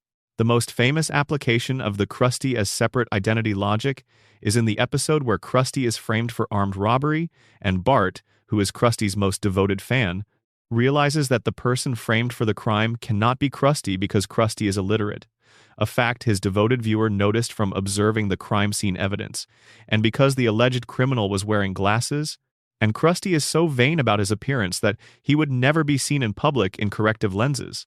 The episode is structured as a mystery that Bart and Lisa solve together, and it is charming and funny and accomplished in the ways the best Simpsons episodes are. But the thing it reveals about Krusty is more interesting than the mystery it solves. Krusty is illiterate. A man who has been a television entertainer for decades, who runs a production company, who has developed a franchise, is functionally unable to read. And nobody around him, not his producers, not his writers, not the television network that airs his show, has required him to be otherwise. The system around Krusty has accommodated his illiteracy entirely because Krusty generates revenue, and revenue is more important than literacy. Krusty's illiteracy is not the only thing the system around him has accommodated. His gambling addiction is known and accepted. His substance use is accommodated. His professional mediocrity in certain areas. Krusty is a skilled physical comedian, but appears to have limited interest in the broader creative work of producing a television show, is compensated for by a writing staff and production team who do the work he cannot or will not do. The theory is that Krusty is not just a sad clown, he is a managed sad clown. He is surrounded by a machinery that keeps him functional enough to appear on television and generate the revenue that everyone around him depends on. And that machinery has absolutely no interest in Krusty becoming more functional than he needs to be to keep the show going. This parallels the Burns-Homer dynamic in interesting ways. Homer is kept at the power plant because a more competent Homer would be a more dangerous Homer. Krusty is kept in front of the camera because a more self-aware Krusty might make different choices about what he does with his life. The people around both men have structured the situation to ensure that both men remain in the role they have been assigned, regardless of what that role is actually doing to them. Krusty's relationship with his audience, and with Bart in particular, is one of the show's most interesting recurring emotional threads. Bart is Krusty's most devoted fan. Bart has defended Krusty, worked for Krusty, rescued Krusty from professional oblivion on at least 2 separate occasions, and maintained a devotion to the entertainer that persists despite consistent evidence that Krusty does not reciprocate it with anything like the same intensity. Krusty knows who Bart is. He occasionally acknowledges the debt he owes Bart for the various rescues, but he is constitutionally incapable of the kind of sustained reciprocal relationship that Bart's devotion seems to deserve. This dynamic between the devoted child and the emotionally unavailable entertainer he adores maps uncomfortably onto the Homer-Bart dynamic. Bart loves someone who returns that love inconsistently, who is present and engaged when the immediate emotional current is strong and absent when it subsides. He has learned this pattern at home and reproduced it in his external hero worship. The men Bart admires are men who cannot fully receive what Bart is offering them, and Bart pursues them with more intensity as a result. The mystery of Krusty's real life deepens when you examine his professional history. He has been doing his show for decades. The exact duration is variable depending on which episode's continuity you are using, but the consistent suggestion is that Krusty the Clown has been a fixture of Springfield children's entertainment for a very long time. Long enough that at least one generation of Springfield parents grew up watching him and now sits in the audience while their own children watch him. What does it mean to have spent that long performing a character who is not quite you? To have put on the grease paint so many times that it is no longer clear where the grease paint ends and the person begins? Krusty's persona has its own momentum, its own gravity. The Krusty character makes decisions that Herschel Krustofski might not make, endorses products that he might not endorse, takes professional positions that he might not naturally occupy. And after enough repetition, the question of what Herschel would have done becomes increasingly theoretical, because Herschel has not been fully in the room for a very long time. The show addresses this in moments that are funnier than they first appear. Krusty's merchandise empire is a remarkable thing when examined in detail. It includes products that are openly terrible, that have harmed children, that have been recalled, and that Krusty continues to sell because the licensing revenue is too significant to sacrifice. He signs off on things without fully registering their implications, not from malice but from a combination of financial desperation, emotional disconnection from the consequences, and a lifetime of having his judgment deferred to by people who benefit from that deference. Krusty has had his show canceled and revived multiple times. Each revival has required a comeback narrative, a return-to-form story, and each time Bart has been involved in making that narrative possible. The pattern suggests that Krusty without a show is a man in genuine crisis, not because television is his passion, but because television is his identity, and without the show he does not know who he is. Without the cameras and the audience and the production schedule and the grease paint, he is just Herschel Krustofski, who is illiterate, in debt, estranged from his heritage, and still trying to work out what his father thought of him, even after his father is gone. The saddest reading of Krusty is the one where you notice that the character Springfield loves most enthusiastically is the one who is performing the most. Krusty is entirely consumed by performance. He is never off. Even in his private moments, even in the backstage scenes where the show gives you an unguarded Krusty, he is performing a version of himself. The weary entertainer, the cynical professional, the man who has seen too much. These are still performances. The actual Herschel underneath has been performing for so long that he may have genuinely lost access to himself. The Springfield children who adore Krusty are adorning a mask, and Krusty, behind the mask, knows this and cannot figure out what to do about it. And so the show keeps going, and Bart keeps watching, and Krusty keeps performing, and Herschel Krustofski keeps disappearing a little more with each broadcast, until the question of whether there is a Herschel left to find becomes genuinely unanswerable. Number Section 7. Lisa Simpson and the future she was promised. Lisa Simpson is 8 years old. She is the second brightest person in her family after Maggie, who does not count because Maggie has chosen silence as her operational mode. She is the brightest person in her class, almost certainly the brightest person in Springfield Elementary, and probably among the most intellectually capable people in all of Springfield, by a margin that makes her continued presence in that environment genuinely difficult to explain on rational grounds. She plays the saxophone with genuine skill. She advocates for animal rights, environmental protection, gender equity, political accountability, and intellectual rigor with an intensity that would be impressive in an adult and is frankly remarkable in a third grader. She reads voraciously. She forms opinions through research and argument rather than through social conformity. She has, on multiple occasions, been the person who identified the actual problem in a crisis, while the adults around her were misidentifying it. And she is profoundly, consistently, heartbreakingly lonely. This is the central fact of Lisa Simpson's existence within the show, and it is presented with enough consistency and enough emotional honesty that it cannot be dismissed as incidental. Lisa is not lonely because she is unlikable. She is not lonely because she lacks the social skills to form connections. She is lonely because she is living in an environment that does not have enough people in it who can meet her where she is. And she has been living in that environment, unable to leave it, for 36 years. The theory about Lisa's future is not technically a theory, because the show has actually shown it to us. In the episode Lisa's Wedding, set in the then-distant future of 2015, Lisa is a 23-year-old woman at a British university, engaged to a thoughtful, bookish Englishman named Hugh Parkfield. She is clearly thriving academically. She has found someone who appreciates her intelligence and her earnestness. She has built a life in a place where those qualities are rewarded rather than treated as social liabilities. But she calls off the engagement. She cannot marry Hugh because Hugh does not love her family. He looks at The Simpsons and sees exactly what they are: loud, chaotic, warm, functionally dysfunctional, American in a very particular way, and he cannot conceal his polite British disdain. And Lisa, despite everything that family has put her through, despite the loneliness and the frustration, and the 36 years of being the most aware person in a room that had no interest in being aware, cannot leave them for someone who does not see what she sees when she looks at them. She sees something real, something genuine in the chaos and the warmth and the imperfection and the love. She is not deluded about her family. She knows exactly what they are, and she loves them with her eyes open, which is the hardest kind of loving there is. The Lisa's Wedding episode is often cited as one of the show's most emotionally perfect half hours, and it is, but what gets less attention is what it reveals about Lisa's psychology. Lisa cannot leave. She knows this about herself, even at 23, even when she is the most sophisticated she will ever be at any age the show depicts her. She is bound to Springfield and to the Simpson family by something that her intelligence cannot dissolve, because it was not built from intelligence in the first place. It was built from love, which is older and more stubborn than any argument. The present-day Lisa, the 8-year-old perpetually frozen in Springfield Elementary's 3rd grade, is carrying the weight of that future already. You can see it in the way she negotiates her daily life.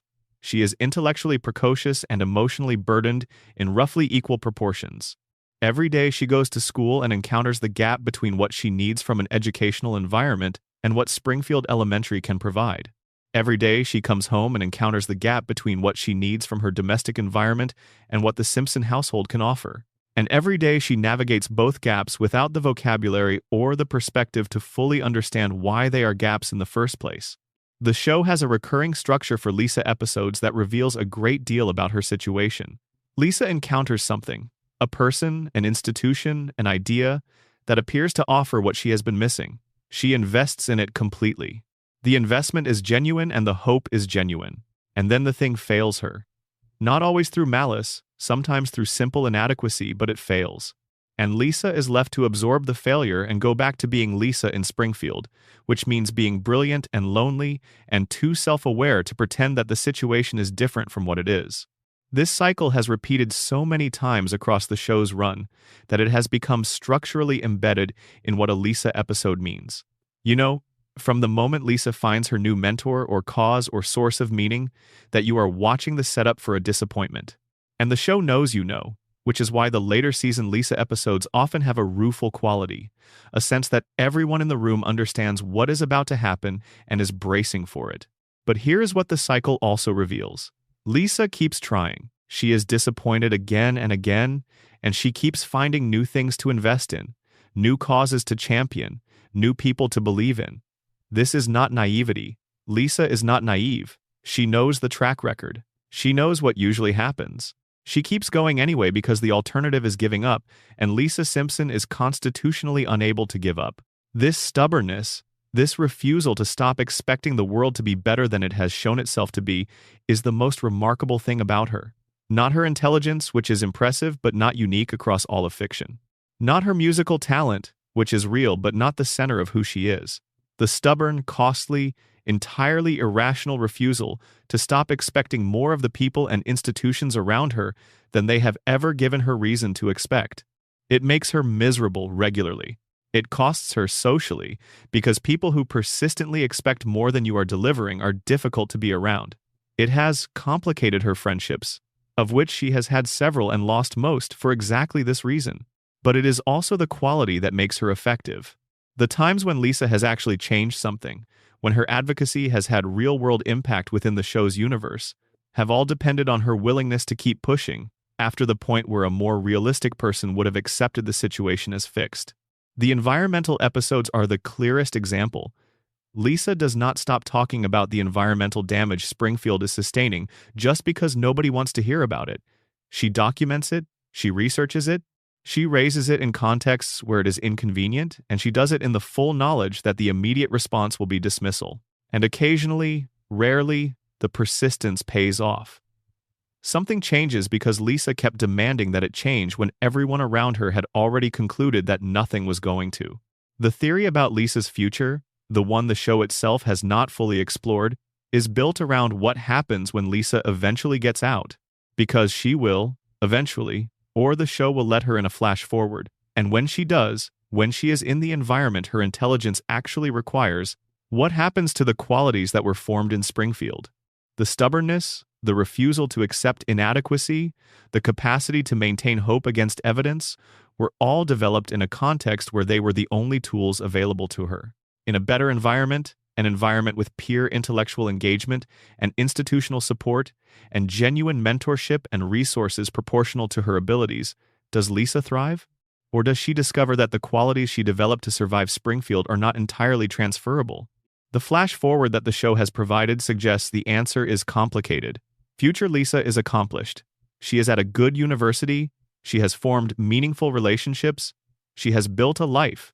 But she also calls off her engagement rather than sever her tie to a family she has spent her entire childhood being frustrated by. She is still choosing Springfield, even when she is not in Springfield. She is still, in some fundamental sense, the 8-year-old in the dress who went home after school and sat at the kitchen table doing homework while the television played cartoons, and the donut smell drifted through from wherever Homer had been. You cannot fully separate a person from the context that formed them, even when the context was inadequate. You can grow beyond it. You can correct for it. You can create a new environment that gives you things the old one never did.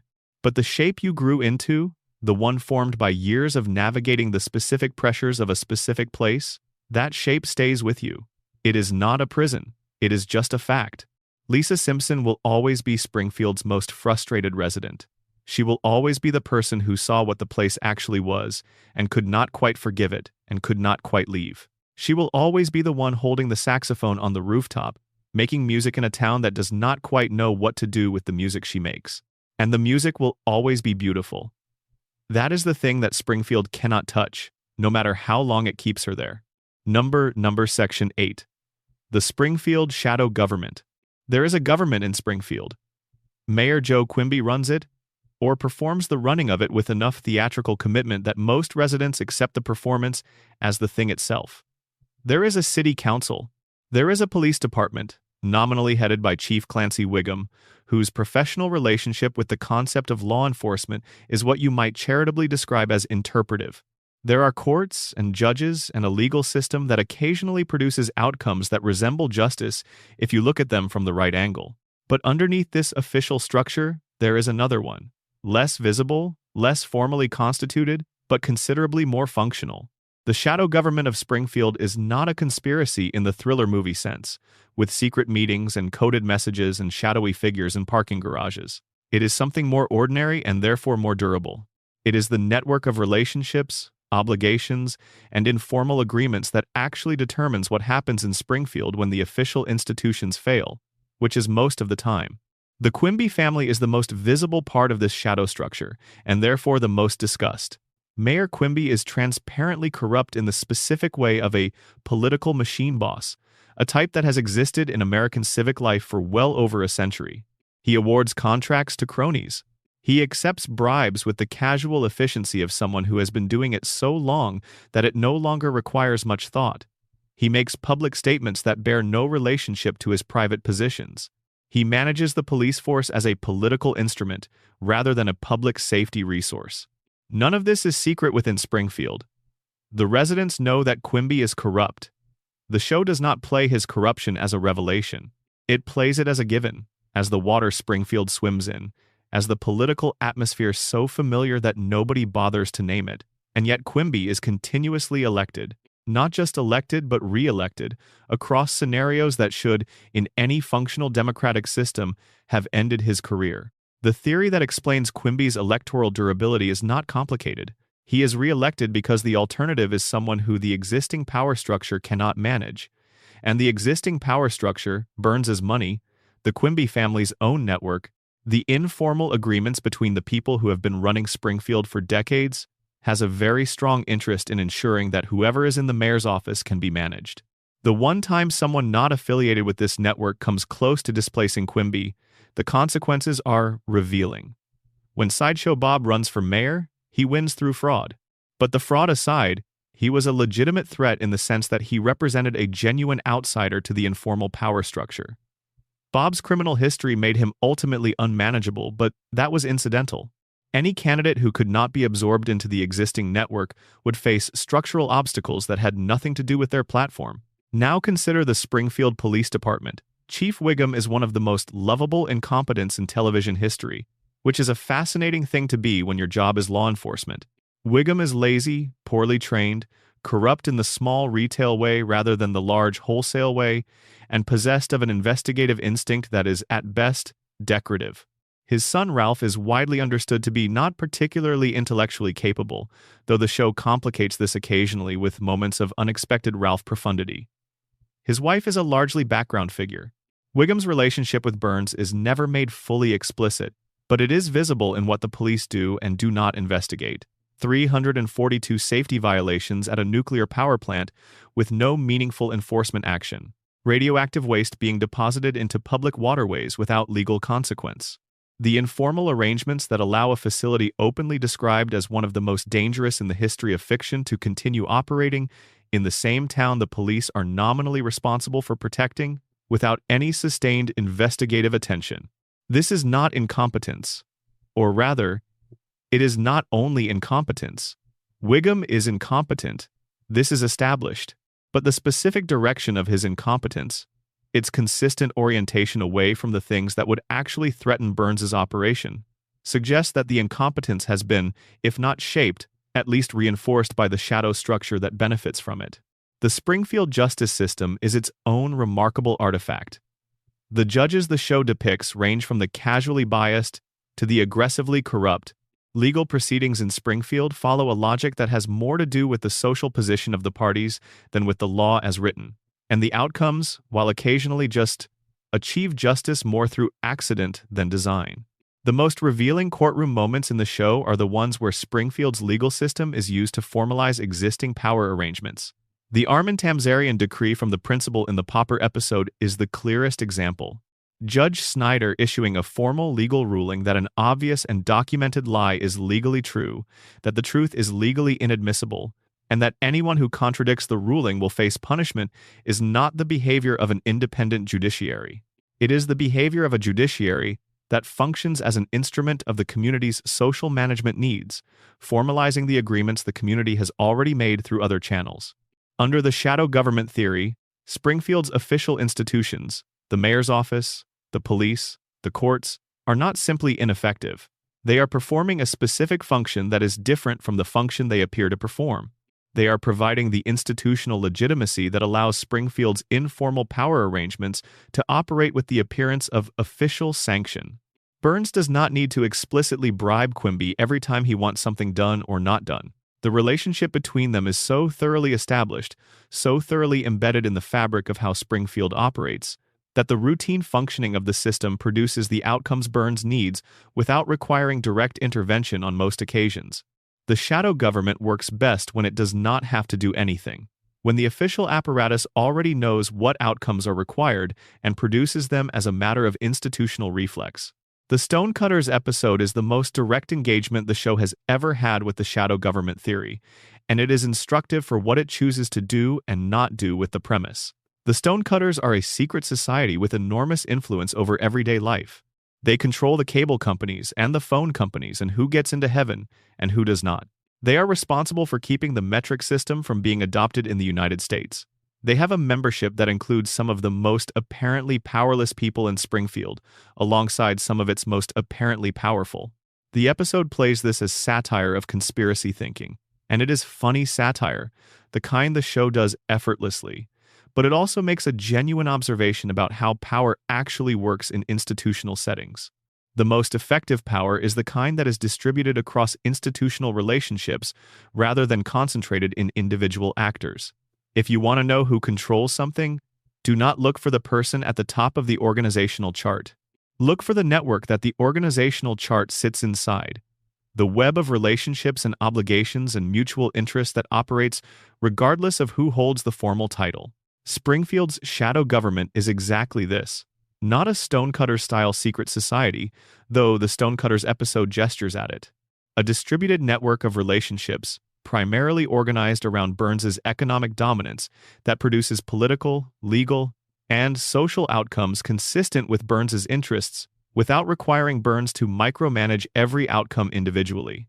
And at the center of this network, doing the work of maintaining it without full awareness that he is doing it, is Homer Simpson. Not because Homer is brilliant.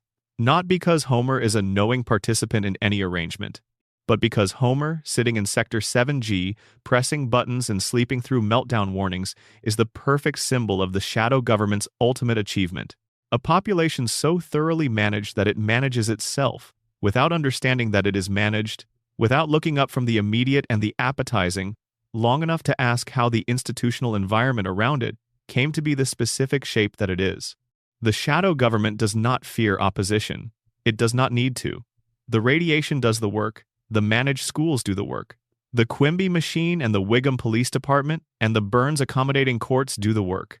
By the time any Springfield resident has developed enough clarity to see the structure they are living inside, they have also been immersed in that structure long enough that clarity feels destabilizing rather than liberating. And Wiggum arrives, and files his report, and goes home. And tomorrow is the same as today. Number Section 9. The Flanders Family Curse. Ned Flanders has been mentioned already in this exploration of Springfield's mysteries, but his situation deserves more space than a summary paragraph can provide, because Ned Flanders is not just the sad good man next door. Ned Flanders is Springfield's most complete portrait of what happens to religious faith in an environment that does not support it, and the theory of the Flanders family curse is one of the show's most sustained and least discussed dark threads. Begin with the premise the show has established. Ned is the most overtly religious character in Springfield. He is a devout evangelical Christian, a churchgoer, a biblical literalist who reads scripture daily and attempts to organize his personal ethics around its teachings. He is also, by his own admission and by the admission of the show's storytelling, deeply unhappy underneath his relentlessly cheerful surface. The relationship between the faith and the unhappiness is the core of the Flanders mystery. The standard reading is that Ned's faith is genuine, but his happiness is performed.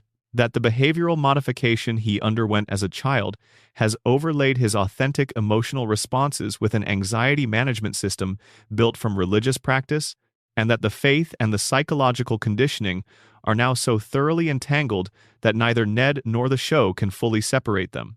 He prays because he is commanded to. He smiles because he was trained to. He turns the other cheek because his brain does not allow him to do otherwise. And somewhere underneath all of this, the actual Ned Flanders sits in a box that nobody has opened in decades. But there is a deeper reading, and it requires you to take Ned's faith at face value for a moment, rather than immediately psychologizing it. Ned believes in God. The show's universe includes a God who is demonstrably real, who has spoken to Homer on multiple occasions, who appears to have an active interest in Springfield's affairs.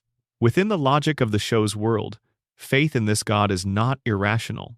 There is evidence for it. There are documented instances of divine engagement with the town. And within this universe, Ned Flanders, the most devout person in Springfield, the most consistent practitioner of the faith that the God of the show's universe apparently validates, has not received a single divine communication.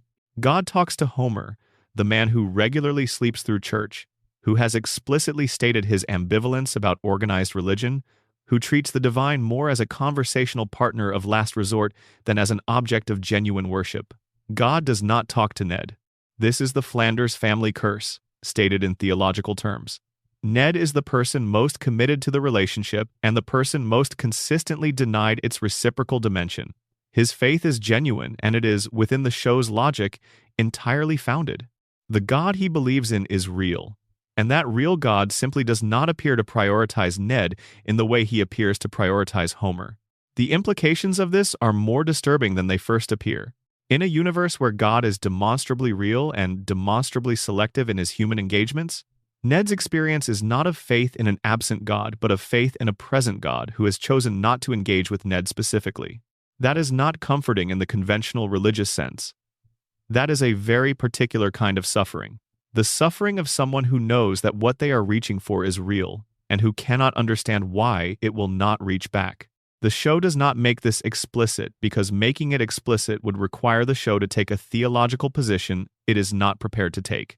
But it is visible in the structure of the episodes, in the consistent pattern of Ned's prayers going unanswered, his religious community failing him in crises, his faith being tested by circumstances that would strain even a much less devoted believer. The loss of Maud Flanders is the most devastating instance of this pattern. Maud Flanders was Ned's wife, the mother of his children, his partner in his faith and in his life, and she was killed by a t-shirt cannon at the Springfield Speedway because Homer moved out of the way of the shirts at the moment they were fired, and they struck Maud instead. There is no theology that makes this fair. There is no reading of divine justice that explains why Ned Flanders' wife died because his neighbor dodged a promotional t-shirt, and the show does not attempt to provide one. What the show does instead is observe how Ned handles the grief. He handles it by not handling it, in the sense that the handling he does is entirely through his faith framework, and his faith framework cannot fully process an event this arbitrary and this cruel without either breaking or performing a kind of cognitive gymnastics that costs something to sustain. The show eventually lets Ned find love again, with Edna Krabappel, who is herself a complicated figure, and that relationship is tender and funny and ultimately also ends in loss when Edna dies, another real-world tragedy that the show incorporated into its narrative. Ned loses the people he loves. He loses them in ways that have no satisfying theological explanation. He continues to believe, not because the evidence supports his beliefs, the evidence being the specific sequence of losses and disappointments that constitute his Springfield life, but because the alternative, the loss of faith on top of the loss of everything else, is a weight he cannot carry. His faith is not the cause of his suffering, but it is the cage that contains his response to the suffering, and the cage has become so integral to who he is that removing it would not be liberation. It would be dissolution. The Flanders sons, Rod and Todd, represent the next generation of this problem. They are raised with the same combination of genuine love and behavioral rigidity that characterized Ned's own upbringing, though without the specific clinical intervention that produced Ned's conditioning. They are sheltered in ways that have practical consequences in Springfield, a town not known for its sheltered qualities, and they navigate the gap between their home environment and the world outside it with varying degrees of success and visible anxiety. They are sweet boys. The show treats them with more gentleness than it treats most minor characters. But they are also clearly unprepared for a Springfield that does not operate by the rules of the Flanders household, and the question of what happens to them as they grow up, a question the floating timeline never requires the show to answer, is genuinely worrying if you let yourself think about it. The deeper Flanders family curse is not theological. It is structural. Ned built a household and a life on a set of principles that are functionally incompatible with the environment they are embedded in. His generosity is exploited by a neighbor who cannot fully reciprocate it. His faith provides no protection against the specific varieties of suffering that Springfield specializes in. His emotional regulation, itself a product of clinical intervention rather than organic development, means that his responses to genuine tragedy are always mediated through a system that was designed to prevent response rather than process it. He is doing everything right by his own lights and by the lights of the tradition he has committed himself to. And it is not enough. Not because he is wrong to do it, but because Springfield does not respond to rightness in the way that Ned's framework predicts it should. Springfield responds to power. It responds to money. It responds to the accumulated social capital of the Quimby machine and the Burns network and the informal arrangements that actually determine how things go. And Ned's rightness, his genuine, unperformed, costly rightness, is invisible to those systems. The saddest detail in the entire Flanders portrait is one the show tosses off as a joke and immediately abandons. God appears to Homer multiple times. In these appearances, God is chatty and accessible, and willing to engage with Homer's very ordinary concerns in ways that suggest the divine relationship with Homer is warm and familiar.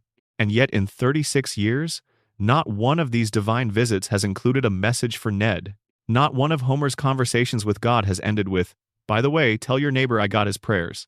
Either God has reasons for the silence that the show cannot explain, or the silence is itself a statement about how the show understands the relationship between goodness and reward.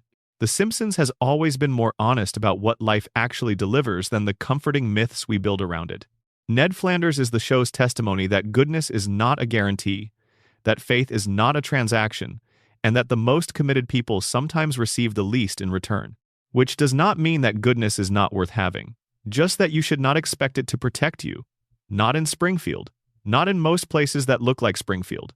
You should do good because you cannot do otherwise, because something in you requires it, and then you should make your peace with the fact that the universe does not keep score in ways that are visible to human beings on their best days, let alone in a town with a leaking nuclear power plant and a corrupt mayor and a police chief who has not solved a crime in decades. Ned Flanders prays every night. The prayers go up, and the silence comes back down. And in the morning he gets up and he smiles at Homer across the fence, and he means it, genuinely means it. Because Ned's love for his neighbor is one of the things his conditioning did not touch. And Homer waves back and almost immediately forgets that the wave happened. That is the Flanders family curse. Not bad luck, just Springfield. Number section 10. The final theory: Springfield is already dead. We have spent many hours in Springfield. We have followed Sideshow Bob through his endless cycle of ambition and failure, walked the aisles of the Quick E-Mart late at night when the fluorescent lights are the only illumination for blocks, sat with Marge in the quiet spaces of the house on Evergreen Terrace, and tried to hear what she is not saying.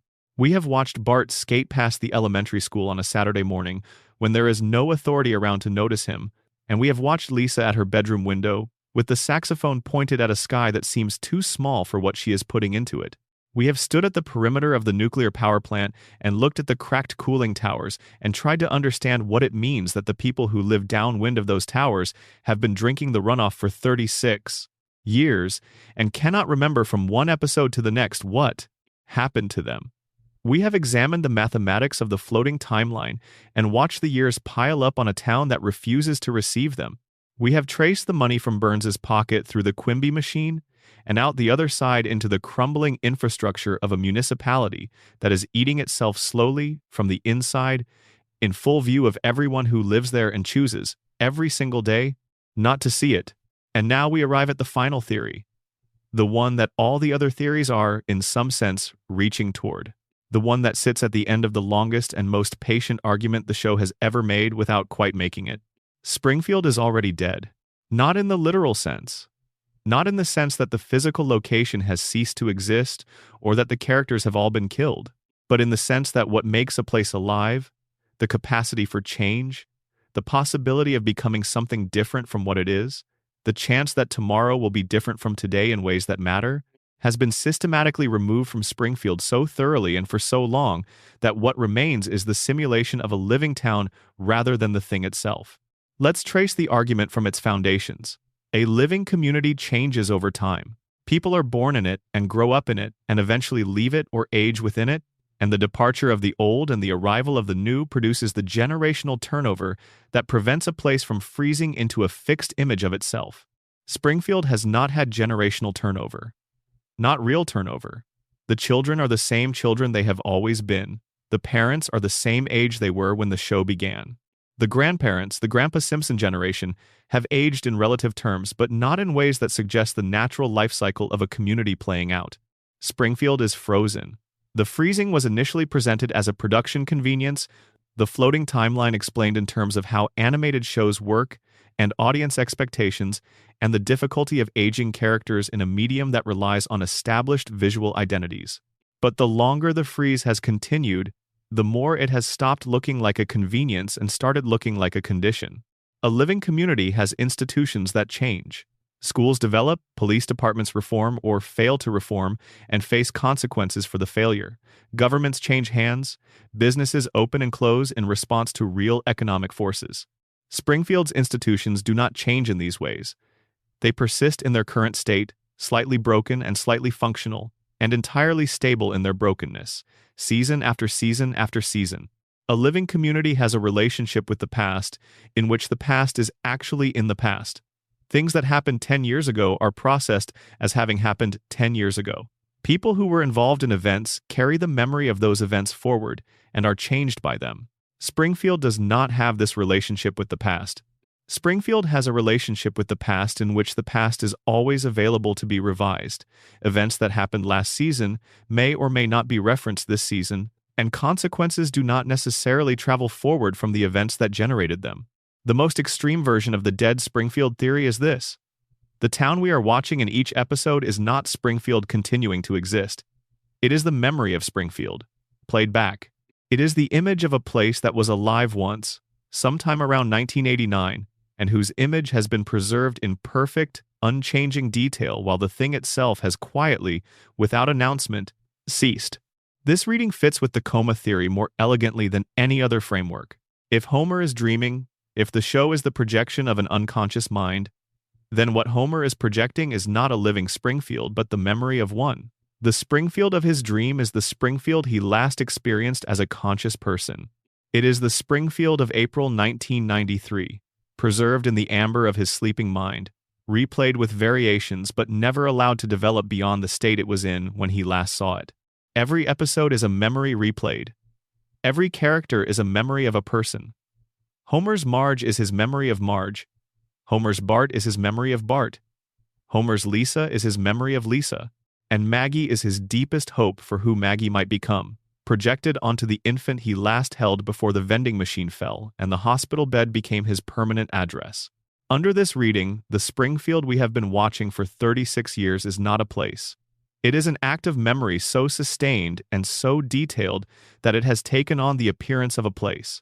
It is Homer's love for his family, given the shape of a town, given the form of streets and buildings and familiar faces, given the texture of donuts and bowling alleys and Moe's bar and the power plant in the school, because those textures are what memory uses when it is trying to build a home it cannot physically return to. And the reason nothing changes is not that the writers are incapable of change or unwilling to commit to it. The reason nothing changes is that memory does not change. Memory preserves. Memory is the most conservative force in human psychology, the thing that insists most stubbornly on the version of events it first recorded. And Homer's memory, cycling through the same beloved people and the same familiar places for 36 years, has preserved them with the fidelity of genuine love, which means it has also preserved them with the stillness of something that cannot grow. The Springfield is already dead theory does not require you to accept the coma theory, though it fits it beautifully. It works on its own terms as well, as a reading of what the floating timeline is actually doing to a town that has been subjected to it for 3.5 decades. By ordinary reckoning, Bart Simpson would now be in his mid-40s. He would have the accumulated experience of a person who grew up in Springfield and then, one way or another, built a life beyond or within it. The adult Bart, the fully realized person who was once the 10-year-old on the skateboard, exists somewhere in the logical implication of the show's own timeline. He just does not exist within the show's actual depiction of itself. Lisa would be in her late 30s or early 40s, somewhere between the bright-eyed 8-year-old and the accomplished but still longing woman the flash-forward showed us, with 30 years of additional experience that neither the show's regular continuity nor its occasional glimpses of the future have filled in. She is, in some sense, the gap between what we know of her and what we cannot know, the space where a real life would have happened if Springfield had allowed time to pass. Homer and Marge would be in their 60s. Their marriage would have been through the things that marriages go through over decades: the moments of genuine closeness and the sustained periods of disconnection, and the renegotiations and the renewals.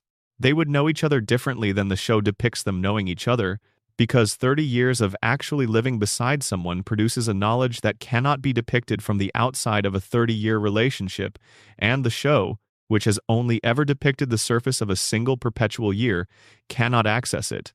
What the show gives us instead, in the absence of all this time, is the image. The frozen image of a family at the moment before these things happened.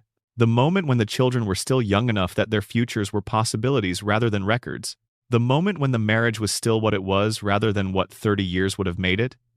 The moment when Springfield still looked like a place that was going to have a future.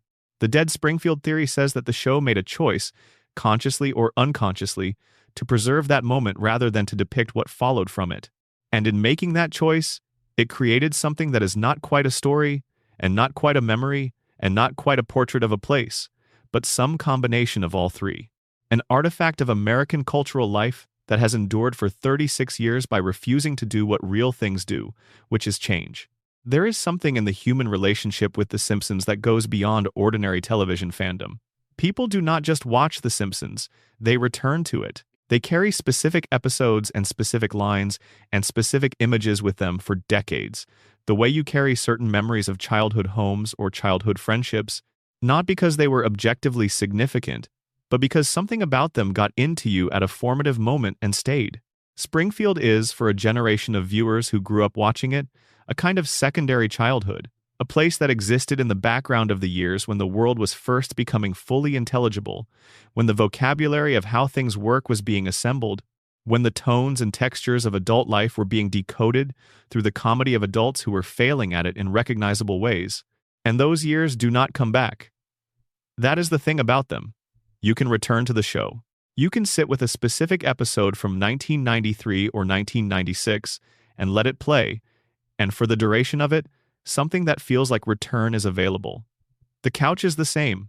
The family is the same. Springfield is the same. And the thing you were when you first watched it is not quite the same but not entirely gone either, because the show has preserved something that your memory of it has been talking to across all the years since. This is the final and most honest explanation for why Springfield cannot change, why the timeline cannot advance, why nobody can age, and consequences cannot stick, and the reset button must always be pressed. Not radiation, not coma, not collective denial, not shadow government, not any theory about the mechanics of the show's internal logic. The real reason is simpler and more tender. Springfield cannot change because it is ours. Because we built it into ourselves at an age when what you build into yourself is permanent. Because the town and the family and the couch and the music and the opening credits and the specific quality of late afternoon light that the animators somehow captured in 1989 and sustained for 36 years afterward have become part of the perceptual fabric, through which we understand what home means. And home, in the deepest sense, is always already in the past. Home is the place you were before you knew enough to fully see it. And you spend the rest of your life carrying the image of it, unchanged, exactly as you left it, wondering if it is still there. Springfield is still there. It is always still there. The nuclear power plant is still cracking. The bar is still dark. The saxophone is still playing. The baby is still watching.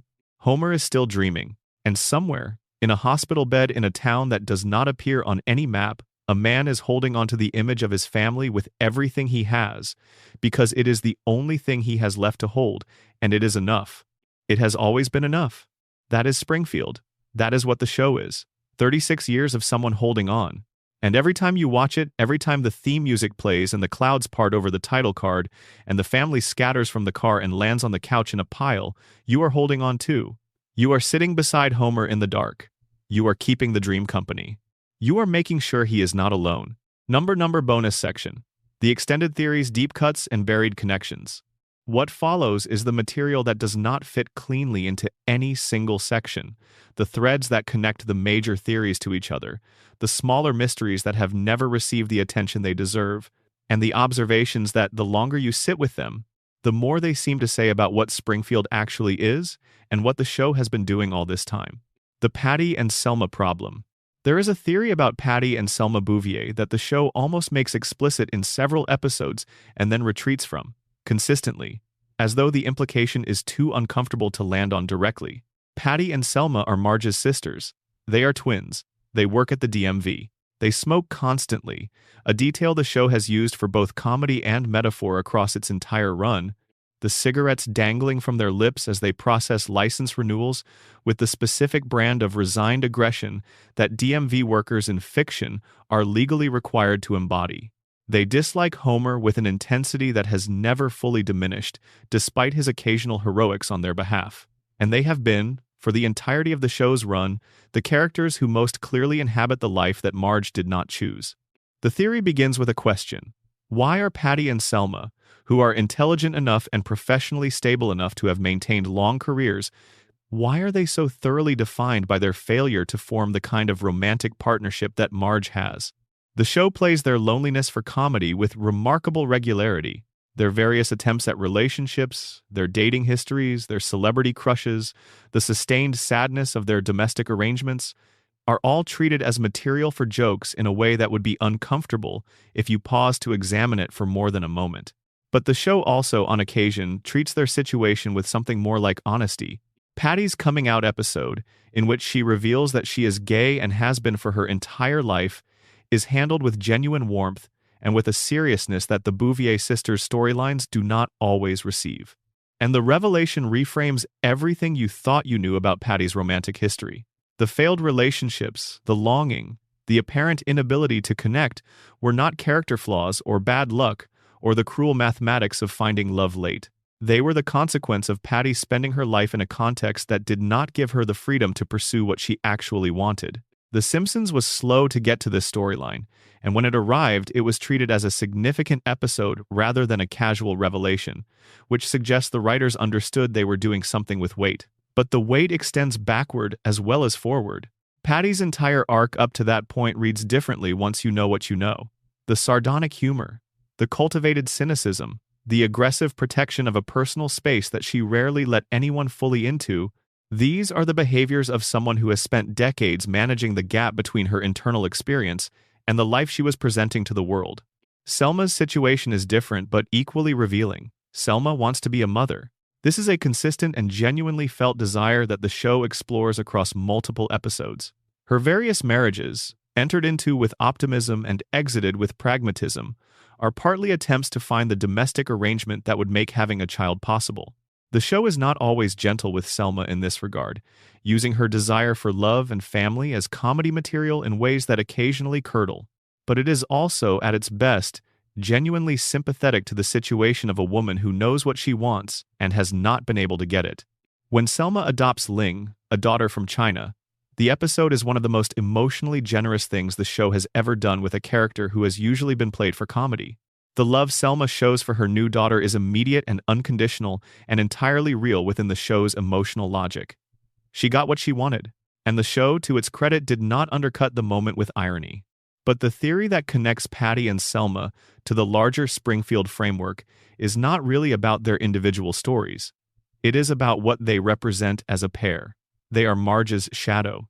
They are the version of the Bouvier family that did not marry Homer Simpson and fold itself into the Simpson household and organize its life around the management of Homer's enormous and consuming personality. And looking at them is a way of looking at what Marge might have been if the particular choices of her young adulthood had gone differently. The show presents Patty and Selma's lives as largely unfulfilling.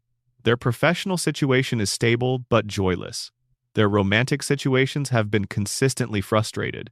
Their domestic arrangements, the shared apartment with its stale air and constant television and accumulated cigarette smoke, read as a kind of arrested development, two women living in a space that is preserved from a period before they had fully become what they were going to be, for reasons that the show has only partially explained. But there is another way to read Patty and Selma, a way that notices that they have maintained professional stability for decades, that they have kept each other company through disappointments that would have broken people with fewer resources, that they have a relationship with each other, complicated and affectionate and combative, that has more genuine intimacy in it than many of the romantic partnerships the show depicts. That Patty eventually found the freedom to be honest about who she is, which is something the show has never suggested Marge has fully done. Maybe Patty and Selma are not the cautionary tale about the road not taken. Maybe they are the other possible version of the Bouvier story, the one where things went differently and the outcomes were mixed in different ways. Not better, not worse. Different. With their own losses and their own gains and their own specific shape, Springfield has a habit of presenting everything as better or worse than the Simpson household, without offering the reader much room to disagree. But Patty and Selma, on their best days, suggest that there is more than one way to live a complicated life, and that the one Marge chose is not automatically the right one or the wrong one. It is simply the one she chose. And that choice, like all choices, contained within it a set of consequences that have been playing out for 36 years. The Nelson Muntz situation. Nelson Muntz laughs at things. This is his defining characteristic. He points at whatever has gone wrong or broken or fallen, and he produces that specific two-syllable sound that has become one of the most immediately recognizable comedic signatures in television history. And then the camera usually moves on, and Nelson's function in the scene is complete. But Nelson Muntz, when the camera lingers on him, when the episode gives him more than a cameo's worth of screen time, is one of the most quietly devastating portraits the show has ever offered of a child who has been failed by every institution in his life simultaneously. Nelson's home situation is chaotic in ways that go well beyond the familiar Simpsons level of comedic chaos. His mother is absent, or present so briefly and inconsistently that her presence amounts to a kind of extended absence. His father is absent in a more literal sense. The show has generated multiple contradictory explanations for where Nelson's father is, a joke about the unreliability of the absent parent's excuse-making that also, in its accumulation, becomes a portrait of a child who has heard so many versions of why his father is not there that he has stopped being able to hold any of them as real. Nelson largely raises himself. He eats poorly or not enough or the wrong things in ways the show occasionally makes visible. He dresses in hand-me-downs of indeterminate origin. He lives in a house that the show depicts with enough detail to register as genuinely neglected in ways that go beyond comedic shorthand for poverty. And he goes to school, which, given the home situation he is navigating, represents a level of functional independence that deserves more credit than the show typically gives it. The Nelson-Lisa friendship and eventual romantic dynamic is one of the show's most interesting recurring threads precisely because it should not work, and the show knows it should not work, and yet keeps returning to it as a site of genuine feeling. Lisa is the child of a functioning, if dysfunctional, two-parent household. She has educational resources, parental investment in her development, a domestic environment that, despite its chaos, provides enough stability to support her academic and artistic growth.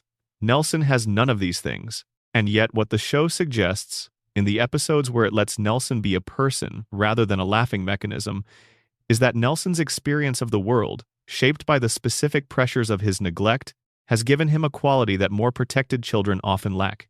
He is direct in ways that Lisa's environment, with its more complex social performances, does not always allow her to be. He sees things clearly because he has never had the resources to construct the comforting fictions that more privileged children develop. He knows what things cost because everything in his life has cost him something. The laugh, that famous laugh, is worth examining more carefully than it usually gets. Nelson laughs at misfortune. That is the joke. But whose misfortune is he laughing at? Usually it is misfortune that involves someone being taken down a peg, someone whose pretension or pride has been punctured by circumstances.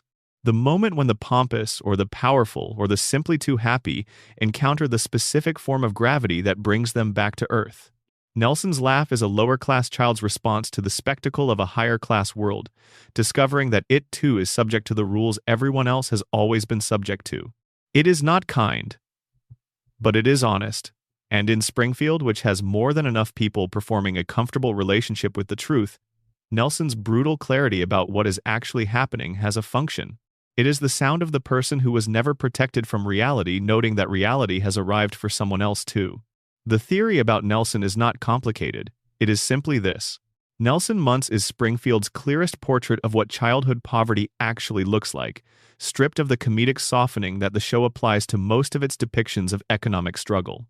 The Simpsons, despite Homer's perpetual financial anxiety, are not poor in the sense that Nelson is poor. They have a house that is theirs. They have two parents, however imperfect. They have a mother who is categorically present and who provides the basic rhythms of domestic life with extraordinary consistency. Nelson has none of these things, and the show, when it is paying attention, does not pretend he does. What Springfield has given Nelson instead is the community. Not as a replacement for what he lacks, nothing can replace what he lacks, but as a supplement. Springfield's informal networks, its tendency to absorb people who have fallen through the formal structures, its habit of showing up in crises, however imperfectly, extend to Nelson in ways that official institutions never have. The Simpsons have fed him. Ned Flanders has clothed him. Teachers, including Edna Krabappel, have invested in him with an attention they were not required by their job descriptions to provide. He is not saved by any of this. He does not have an arc of uplift that the show resolves cleanly, but he is sustained. He keeps showing up. He keeps going to school and showing up in the background of episodes and occasionally stepping into the foreground to demonstrate that he is more than the sum of his circumstances, which is the most honest thing the show can say about a kid in his situation. He is more, and the more costs something every day to maintain in a life that has not made the maintaining easy. The comic book guy theory. Comic book guy, whose actual name is Albert, and whose surname remains one of the show's most durable running mysteries, is the proprietor of the android's dungeon and baseball card shop. He is obese, pedantic, condescending, and possessed of a knowledge of popular culture trivia that is genuinely encyclopedic. He is the show's long-running parody of a certain kind of intense, socially maladjusted nerd, a characterization that was broadly accepted when the show began and has become considerably more complicated as the culture's relationship with nerd identity has evolved over 3 decades. But the comic book guy theory is not about his function as a cultural type. It is about what he represents within the specific ecology of Springfield. Comic book guy is one of the very few people in Springfield who appears to have a professional identity that is genuinely aligned with his personal passions. He loves the things he sells. He is deeply knowledgeable about them.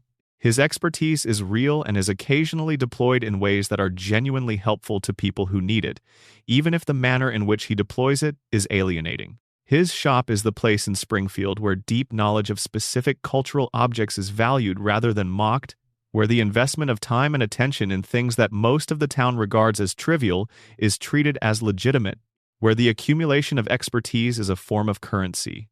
In a town where most of the residents appear to be roughly equally uninformed about most things, and where the social rewards go primarily to conformity rather than distinction, the android's dungeon is a tiny island of specificity. It caters to the people who care about specific things in specific ways, and it has survived economically, which is its own small miracle, for reasons that say something interesting about what Springfield actually needs versus what it claims to value. The deeper theory about comic book guy involves his doctoral degree. The show reveals at some point that Albert has a PhD in folklore and mythology from an elite university. He has advanced academic credentials in a humanistic discipline, and he runs a comic book store in Springfield. The gap between those two facts is enormous, and the show does not fill it with a straightforward narrative of failure or retreat. Instead, what the show suggests, in the few episodes that touch on this directly, is that Albert's academic training and his pop cultural obsessions are not as disconnected as they first appear. Folklore and mythology is the academic study of the stories a culture tells about itself, the narratives that encode its values and fears and aspirations in transmissible form. Comic books, science fiction, fantasy, genre entertainment of the kind that the android's dungeon specializes in are the contemporary expressions of exactly these kinds of narratives. Albert, with his academic background, is arguably the most sophisticated reader of cultural narrative in Springfield. He understands, in a way that most of his customers do not, the structural and thematic patterns that underlie the texts he spends his days cataloging and selling. He can tell you not just what happened in a specific comic book storyline, but why it happened in terms of the cultural moment it was produced in, what anxieties it was processing, what wish fulfillments it was offering, what it says about the people who consumed it. He just does this in the most obnoxious possible way, which is itself interesting. Because the condescension, the deliberate weaponization of his expertise against people who know less, is a mechanism for protecting the expertise from the Springfield environment that has always been hostile to it. You cannot dismiss comic book guy's knowledge because he will not let you be comfortable enough to dismiss it. He makes the knowing so unpleasant to be around that the alternative, simply avoiding him, feels like a choice you are making rather than a dismissal you are receiving. It is a defensive posture. It is the posture of someone who has spent years in an environment that does not value what he values and has developed a personality that makes the devaluation too uncomfortable to enact comfortably. Not a healthy posture, but an understandable one, and a familiar one to anyone who has ever tried to maintain something specific and sophisticated in a context that rewards the general and the simple. The best comic book guy theory is the one that refuses to treat him as purely comic. He is comic. He is also sad. He is also genuinely knowledgeable. He is also lonely in a way that his performative misanthropy tries to make look like preference. And he is also, within the specific context of Springfield's cultural ecology, doing something genuinely valuable by maintaining a space where specific knowledge about specific things is treated as worth having. The Ralph Wiggum Enigma. Ralph Wiggum says things that should not make sense. This is established. Ralph's dialogue is one of the most reliable sources of surrealist comedy in the show's history.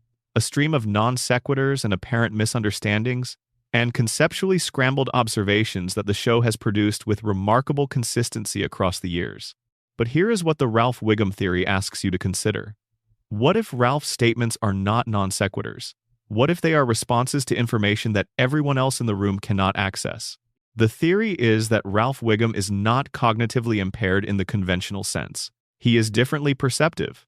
He is receiving information about his environment that the other characters are not receiving, and his responses to that information, while they do not map onto the logical structures that conventional cognition uses, are internally consistent responses to what he is actually experiencing. Take some of the most famous Ralph quotes, the ones that have been most widely shared, most frequently referenced, most consistently cited as examples of the show's surrealist comedy. On examination, many of them are not actually random. They are responses to something that is happening in the room, just not the thing that everyone else is responding to. They are observations about a layer of reality that Ralph can perceive and others cannot. The radiation theory, taken to its logical conclusion, suggests that Springfield's contaminated environment produces a spectrum of effects across its residents. Homer's intelligence was dramatically reduced. Maggie's intelligence appears to have been dramatically amplified. The effects are variable and unpredictable. What if Ralph's cognitive profile represents a third variety? Not reduced intelligence in the conventional sense, but a fundamental reorganization of how perception and cognition interact, producing a mind that processes the world through channels that normal cognition does not use. This is not a comfortable theory to articulate because it risks romanticizing a cognitive difference in ways that are not honest to the actual experience of such differences. But within the specific fictional logic of the Springfield universe, where radiation has demonstrably produced extraordinary effects in other characters, the idea that Ralph is accessing something real rather than producing random noise takes on a certain coherence. The moments that support this reading are scattered throughout the show's run. Ralph predicting things, not through supernatural precognition, but through an apparently intuitive access to information that others are working hard to obtain through conventional means. Ralph noticing things that nobody else in the room has noticed. Ralph's observations occasionally proving more accurate than the observations of more conventionally intelligent characters, not in ways that the show plays as Ralph being secretly correct, but in ways that are visible if you are watching for them. Chief Wiggum, Ralph's father, is one of the show's most comically incompetent authority figures. The theory about the Wiggum family dynamic is that the relationship between Ralph's cognitive profile and his father's specific variety of professional incompetence is not coincidental. Wiggum notices the wrong things. He focuses his investigative attention on details that do not lead anywhere useful. He misses evidence that is in plain sight. He is oriented toward his environment in ways that consistently produce misdirected responses. Ralph notices everything. He just narrates what he notices in a language that conventional cognition cannot parse. What if father and son are versions of the same underlying cognitive difference, separated by the degree to which the adult social environment has forced Wiggum to paper over his actual perceptual experience with the vocabulary of conventional police work? Wiggum has learned to perform competent observation. He performs it badly, but he performs it. Ralph has not yet learned to perform anything. He is just reporting what he sees. The most poignant reading of Ralph is the one that notices what happens when he is given genuine attention. When an adult in his life treats his observations as worth engaging with, rather than gently redirecting or simply ignoring. In those moments, something different emerges from Ralph. Not conventional intelligence suddenly becoming visible, but something like orientation. Like a signal that has been bouncing off surfaces finding a receiving antenna. He is heard so rarely. And the show, in its best moments with Ralph, suggests that the cost of being Ralph Wiggum in Springfield, of perceiving the world in a way that nobody around you can validate or share, is one of the lonelier experiences the town has to offer. Even lonelier than Lisa's, because Lisa's intelligence is at least legible to the people around her as intelligence, even when they do not want to engage with it. Ralph's perception is not legible at all. It is not even recognized as perception. It is received as malfunction. He says things that do not make sense. And somewhere in that stream of apparent nonsense, something is paying close attention to the world, noticing things that will not be noticed until much later, if they are noticed at all, sending signals out into Springfield's particular static, and mostly getting no answer back. The Grandpa Simpson archive.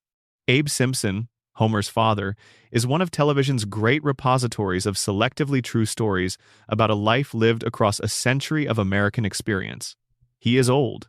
The show has been somewhat inconsistent about exactly how old, but old enough to have personal memories of historical events that most other characters know only as history. Old enough that his frame of reference is genuinely different from everyone else's in Springfield, because it was formed in a different world. Abe tells stories. This is his primary mode of communication, and his primary claim on the attention of the people around him, who are mostly not paying attention. He sits in the Springfield retirement castle and tells stories to anyone who will stay still long enough to hear them, which is not many people and is almost never Homer, who has cultivated a near-perfect ability to appear present while being mentally elsewhere. The stories are often dismissed as confused rambling. They are frequently structured in ways that suggest the narrator has lost the thread, or that the story contains internal contradictions, or that the events being described cannot have happened in the sequence being claimed. Homer rolls his eyes. The nursing home staff moves briskly past. Springfield in general has decided that Abe's stories are the verbal equivalent of static, the sound of an old man processing an experience of life that is too long and too complicated to be transmitted accurately, and that the appropriate response is patient non-engagement. But the Grandpa Simpson archive theory says something different. It says that Abe's stories, taken together, form the most complete historical account of Springfield that exists. That within the apparent rambling, within the contradictions and the lost threads and the tangential material, there is a record of what Springfield was before it became what it is now, before the power plant and the Burns era and the accumulated damage of decades of managed decline. A record that, if you could read it, would tell you how the town got to be the way it is. Abe's stories consistently feature versions of Springfield in which different people held power, in which different arrangements obtained, in which the ecological and social conditions of the town were not identical to what they became. He references figures who are no longer part of the town's story. He alludes to events that, if accurate, would change the narrative of Springfield's development in significant ways. He drops names and references that the show never follows up on, filing them in the vast archive of things Springfield has agreed to forget. The theory is that Abe's apparent confusion is partly genuine, as it would be in any very old person navigating the specific challenges of age, and partly the product of having a narrative that does not fit the official story of Springfield. When Abe's stories contradict the agreed version of events, the contradiction is read as confusion rather than as a more accurate account. When his memories of particular people or events do not match the currently accepted version, the mismatch is attributed to faulty recall, rather than to faulty collective record-keeping. But Abe was there, for all of it. He was in Springfield when Burns first arrived, or when the power plant was first built, or when whatever arrangements were made that produced the current configuration of power and dependency and managed decline. He has been in Springfield for longer than almost anyone currently living in it. He has the archive. He is the archive. And the archive is sitting in the Springfield retirement castle, telling its stories to people who have decided not to hear them, because hearing them would mean taking seriously the possibility that the old man's rambling contains something true. The most haunting detail in Abe's situation is not that he is ignored. It is that he was the person who kept Homer's mother's existence a secret. He was the one who told Homer that Mona was dead. He was the one who showed Homer the grave of someone who was not Mona and allowed his son to grieve a loss that had not occurred. He did this, the show eventually reveals, out of a combination of genuine pain and a desire to protect Homer from a situation that Abe did not know how to explain.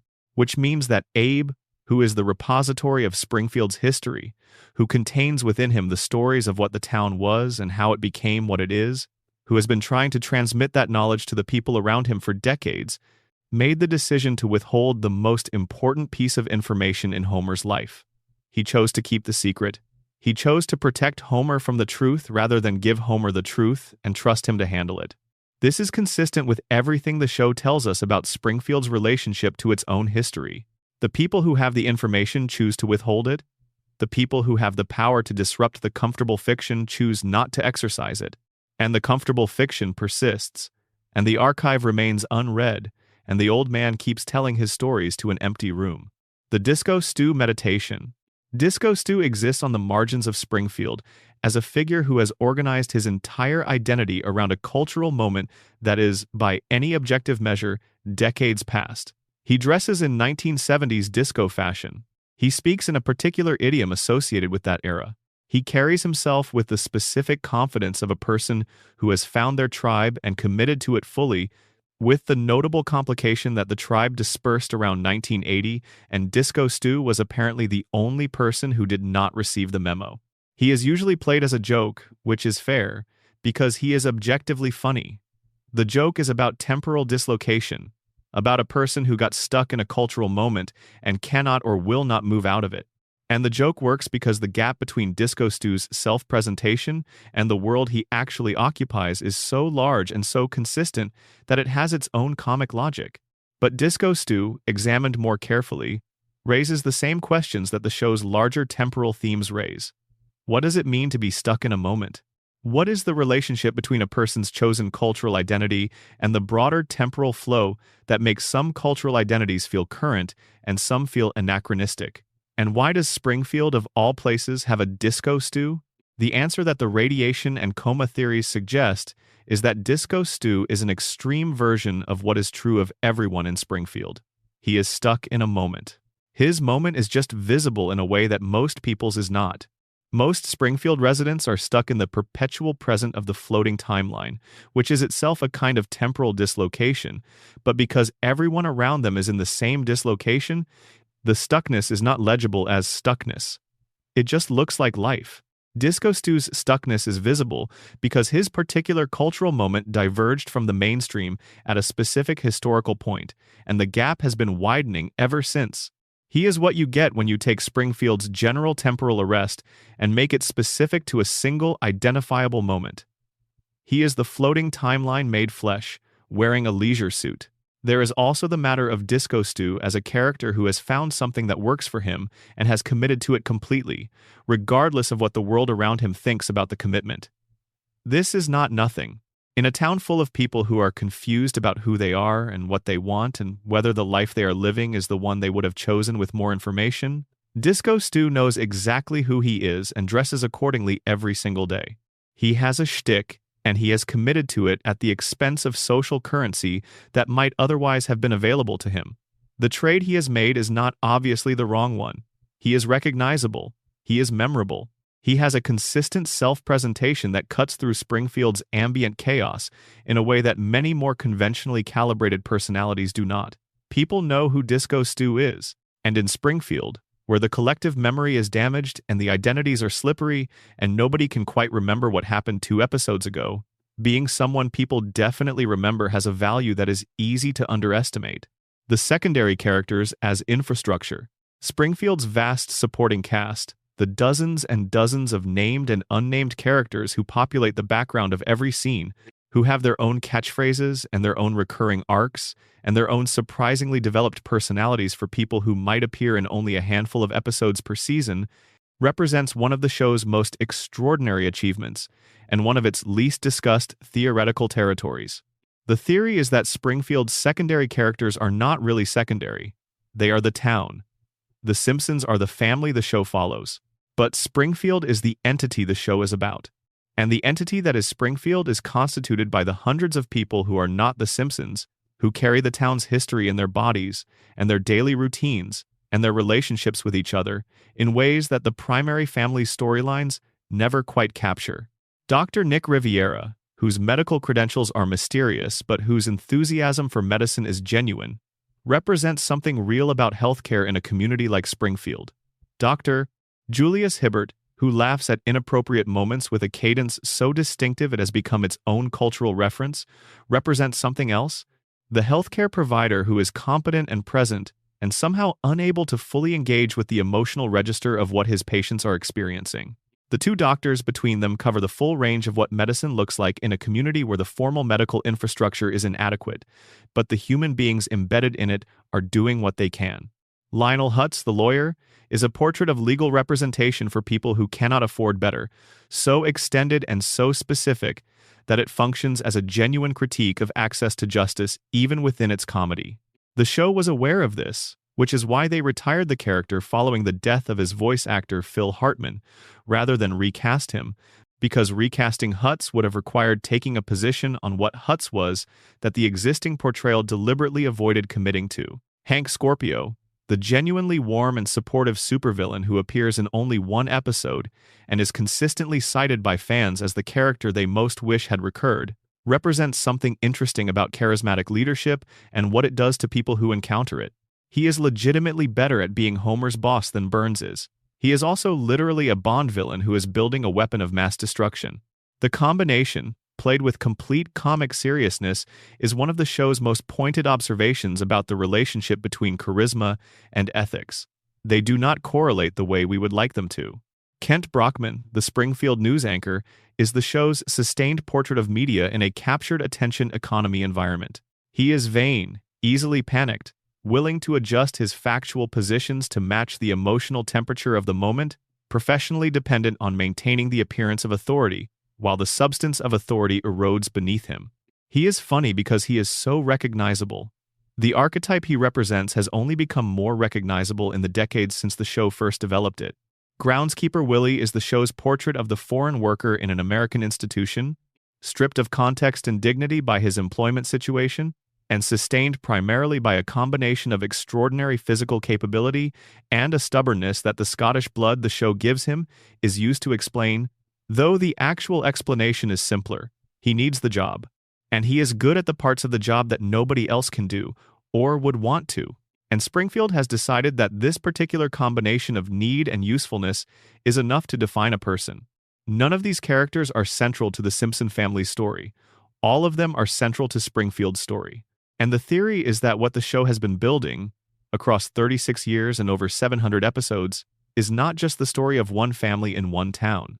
It is the most complete portrait of an American community that television has ever produced, assembled one secondary character at a time, one recurring background gag at a time, one carefully placed detail at a time, until the accumulation is so dense and so specific that Springfield feels, despite everything that is impossible about it, like a place that you could navigate without a map, because you already know it, because you have been going there for 36 years.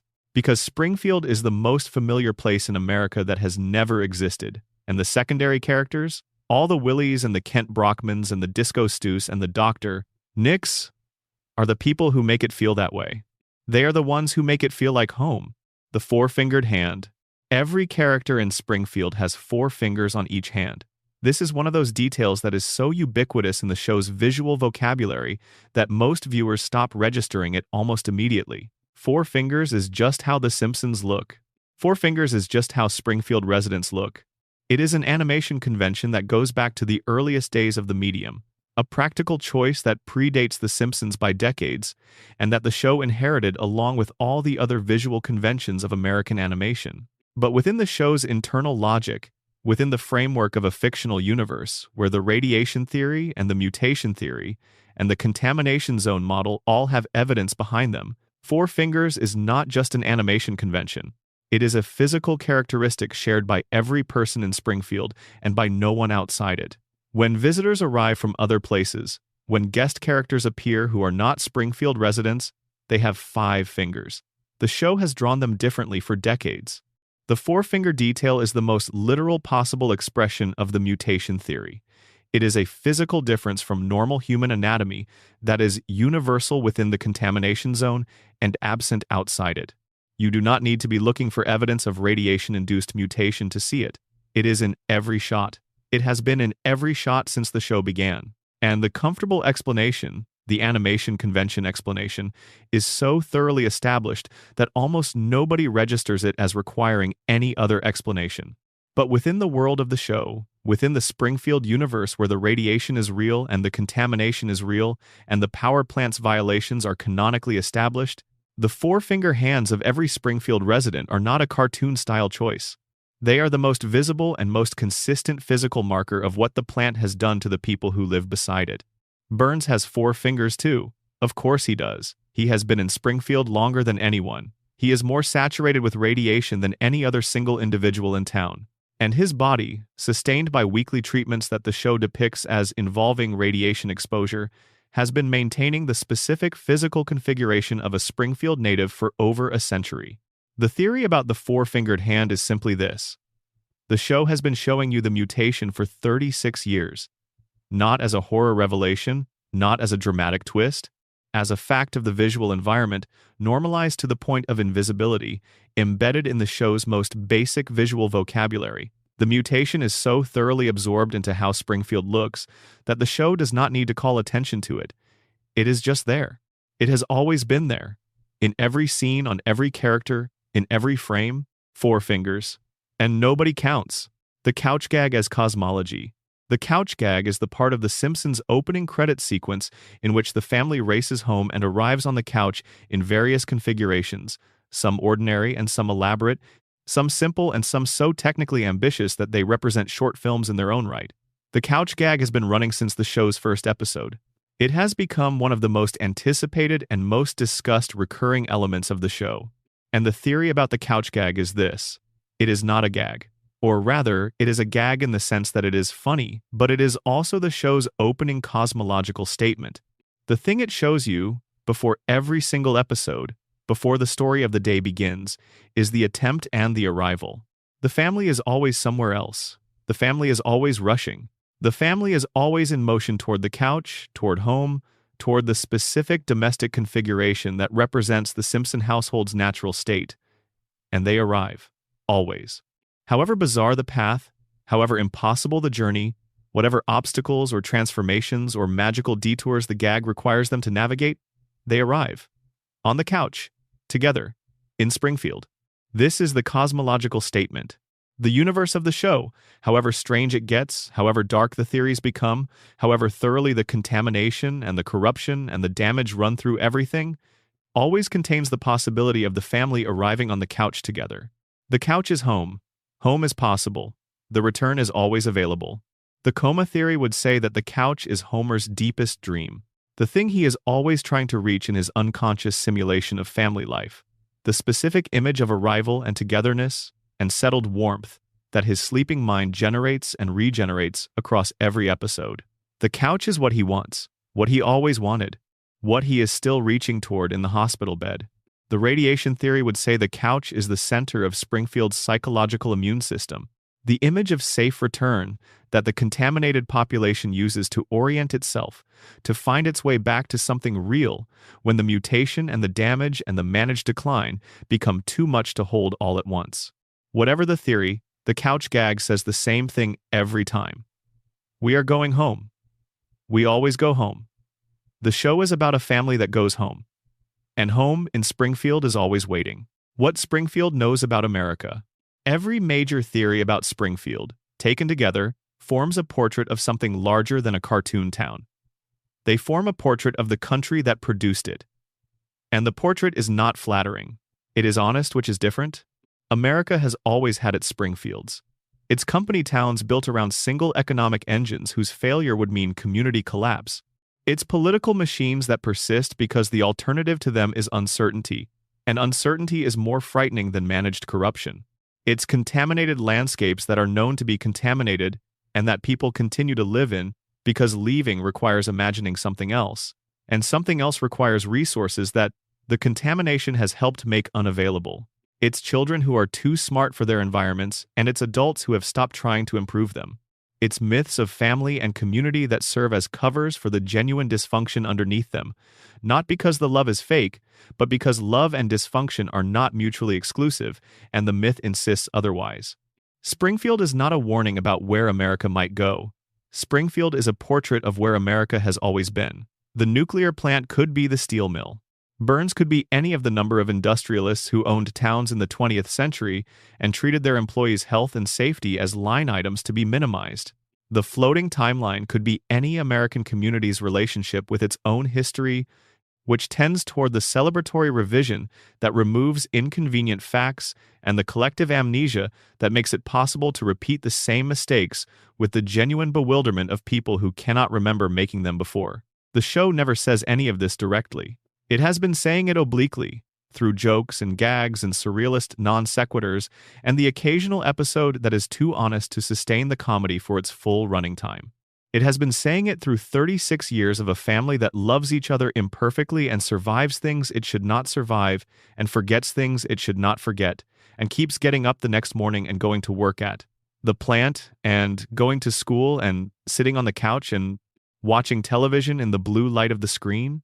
It says it through the fact that Homer has been going to the same job for 36 years, and the job has damaged him, and he cannot leave and he cannot change it, and the best he can do is get through another shift and come home to the family that makes the shift worth getting through. It says it through Lisa's saxophone, played on a roof, for nobody, because the music has to go somewhere, and the available audiences are limited, but the music does not require an audience to be worth making. The music is made because it has to be made. Because something in Lisa requires it even when Springfield does not. It says it through Maggie's pacifier and her enormous watching eyes, and her 36 years of choosing not to speak, because she has watched what speaking costs in Springfield, and she is not ready to pay it yet. It says it through Marge at the window at 3 in the morning, not sleeping, not quite awake, holding the house together through sheer persistence in a way that nobody will ever fully see, because the holding is invisible until it stops. And it says it through Homer. Still dreaming, still reaching for the couch, still sending the family through their paces in the specific way his sleeping mind remembers them, keeping them young and alive and perpetually on the edge of the next adventure, because in the dream the adventure never has to end, and nobody has to grow up and nobody has to say goodbye, and the credits roll and the music plays, and you know that next week they will all be there again, exactly as you left them, in the town that will not change, waiting for you to come back. Springfield is already dead. Springfield is the most alive thing on television. Both of these are true. In Springfield, both things are always true. And now the lights go down, and Bart is on his skateboard, and the family races home, and they land on the couch in a heap, all 5 of them, together. And for a moment, everything is fine. That is the whole show. Right there. Everything is fine. For a moment. Number. Additional deep section. The mythology of Moe's Tavern. Moe Sislak runs a bar. This much is simple, but the bar Moe runs, the specific institution of Moe's Tavern on Walnut Street in Springfield, is one of the most carefully constructed spaces in the history of American television, and the character at its center is carrying a backstory so complicated and so layered that the show has been building it piece by piece for 36 years without ever fully assembling the picture it suggests. Start with what we know about Moe before Moe's Tavern. He was a child boxer. This is established in the canon.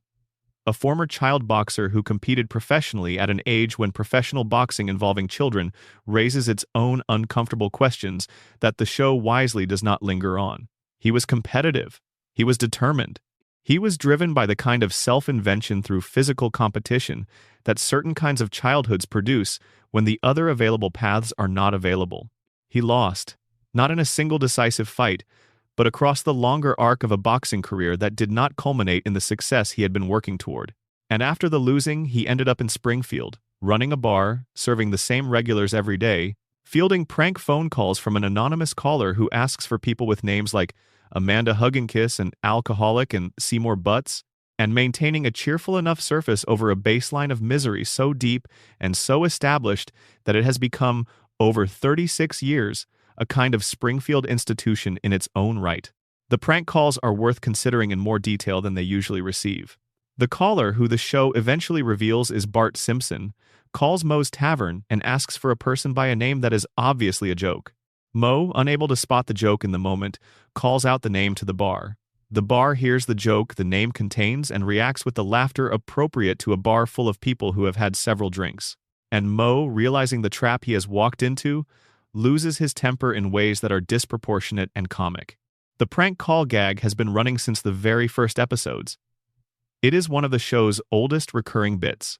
And what it actually depicts, under the comedy, is a man who is repeatedly humiliated by a child in front of his customers who cannot identify the source of the humiliation because it is being delivered through a telephone, and who has no recourse to the humiliation except anger that he cannot effectively direct because the perpetrator is anonymous. Moe is being pranked by someone he cannot see. His customers are laughing at him. And every time it happens, every time he picks up the phone and calls out the name and realizes a moment later that he has been fooled again, he responds with rage and then returns to his position behind the bar and continues serving. Because the bar is the job, and the job has to continue, and the rage, however genuine, is not a practical response to the operational demands of running a tavern. This is a perfect miniature of Moe's entire life. He is someone to whom things happen, who reacts to those things with an emotional intensity that the show mines for comedy, and who then has to return to the baseline because the baseline is the only option. There is no exit from Moe's for Moe. He built it. He is it. And the Springfield ecosystem around it, the regulars who depend on it, the relationships that are maintained through it, the informal social function it serves, all of this means that Moe leaving Moe's would be a kind of civic disaster as much as a personal one. The show has explored Moe's romantic life across multiple episodes, and the exploration is consistently melancholy in ways that cut through the comedy register. Moe wants love. He has wanted love for his entire adult life with a sincerity and a vulnerability that his usual persona, the grimy bartender with the short fuse and the flexible relationship with the law, does not suggest. When someone gives him genuine romantic attention, the response is immediate and total. He becomes sweet. He becomes hopeful. He becomes the person he would be all the time if his circumstances were different.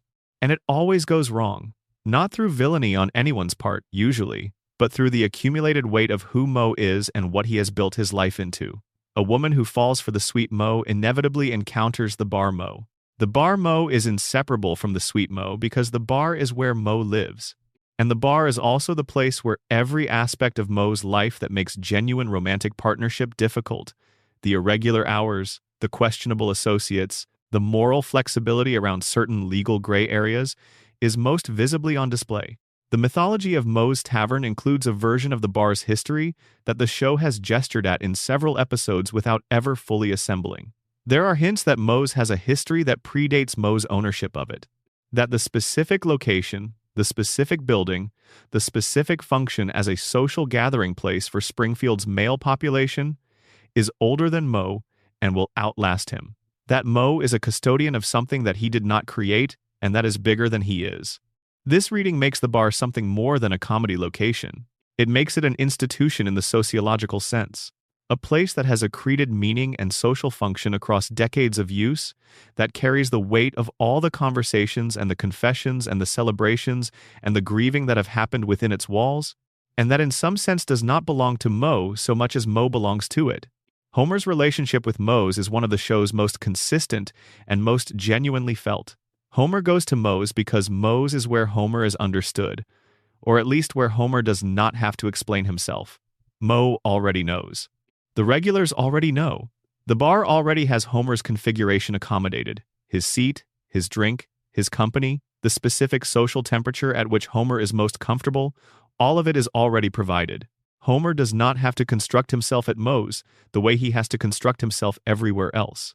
He can just be the man who sits on the third stool from the left and has a beer and lets the ambient warmth of the place work on whatever has been working on him during the day.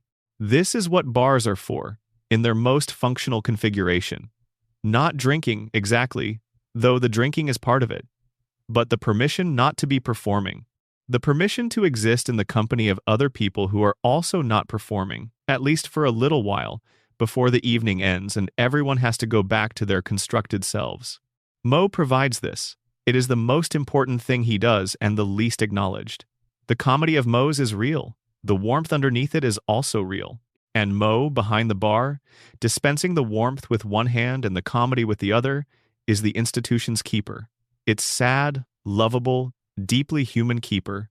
The Flaming Moe episode, in which Homer gives Moe the secret recipe for a cocktail Homer invented, and Moe takes the credit and becomes famous, is the show's clearest examination of what Moe's ambition looks like when it has something to attach to. He wants success. He wants recognition. He wants the world to notice that he is here and that he has something to offer. And when the Flaming Moe gives him those things, the transformation is immediate and visible. Moe is good at success. He takes to it easily. He enjoys it in ways that suggest it fits a self he has been keeping in storage. But the success is built on Homer's recipe, which is built on a combination of liquors and cough syrup whose specificity belongs to Homer's specific terrible evening that he was drinking through. The recipe cannot be separated from the specific person whose desperation produced it. And when it becomes a commercial product, when it becomes Moe's rather than Homer's, something in the transaction is wrong in ways that eventually make the success untenable. Moe gives it back.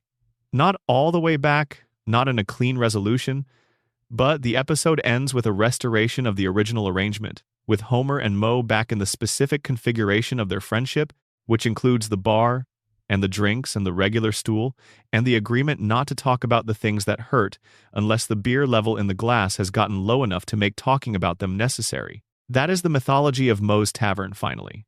The agreement. The ongoing, unspoken, entirely understood agreement between the people who use the bar and the man who runs it. That this is a place where you are allowed to be what you actually are, with the modifications that the beer provides for the duration of the visit. And that when the visit ends, whatever happened here stays here, in the specific way that only the very old and very specific institution of the neighborhood bar can manage. Springfield needs Moe's, not just Homer, not just the regulars. The town needs the institution.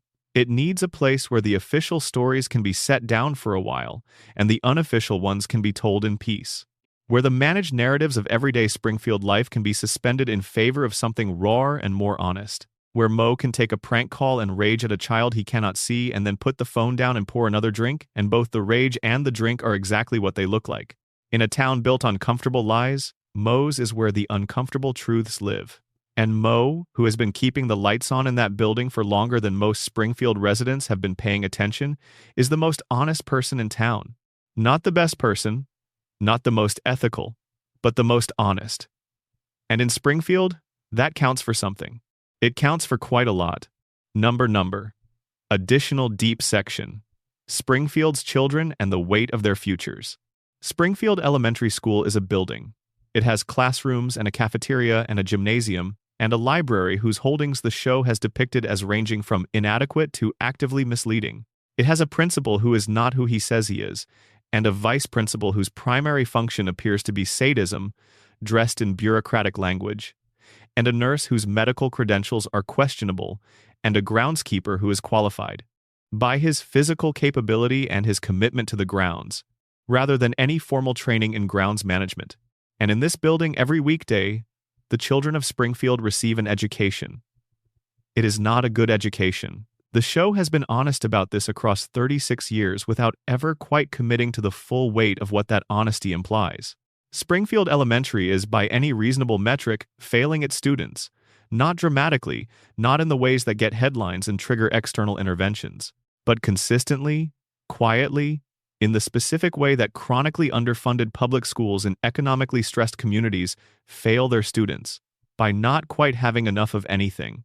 Not quite enough teachers per student, not quite enough books, not quite enough equipment, not quite enough of the resources that make the difference between education that opens and education that merely contains. The children who attend Springfield Elementary are, in aggregate, the future of Springfield. They are the people who will inherit whatever the current generation has built, or failed to build, or actively dismantled. And the question of what Springfield is doing to them, and what they are going to do with what Springfield has done to them, is one the show has been circling for decades without landing on. Bart we have discussed at length, but the Springfield Elementary class contains multitudes. Milhouse Van Houten, Bart's best friend and perhaps his most constant companion, represents a specific and somewhat heartbreaking version of childhood loyalty. Milhouse loves Bart completely and without reservation in ways that Bart does not quite return, not because Bart does not like Milhouse, but because Bart's emotional register does not naturally run to the depth and consistency of feeling that Milhouse brings to the friendship. Milhouse is the child of a marriage that collapses during the show's run and is then occasionally reconstituted and then falls apart again, a cycle that mirrors the show's broader tendency to reset rather than resolve. But that, for Milhouse, has genuine emotional weight each time it happens. His parents' marriage is not a background detail. It is the central fact of his domestic environment, and its instability is something he carries visibly.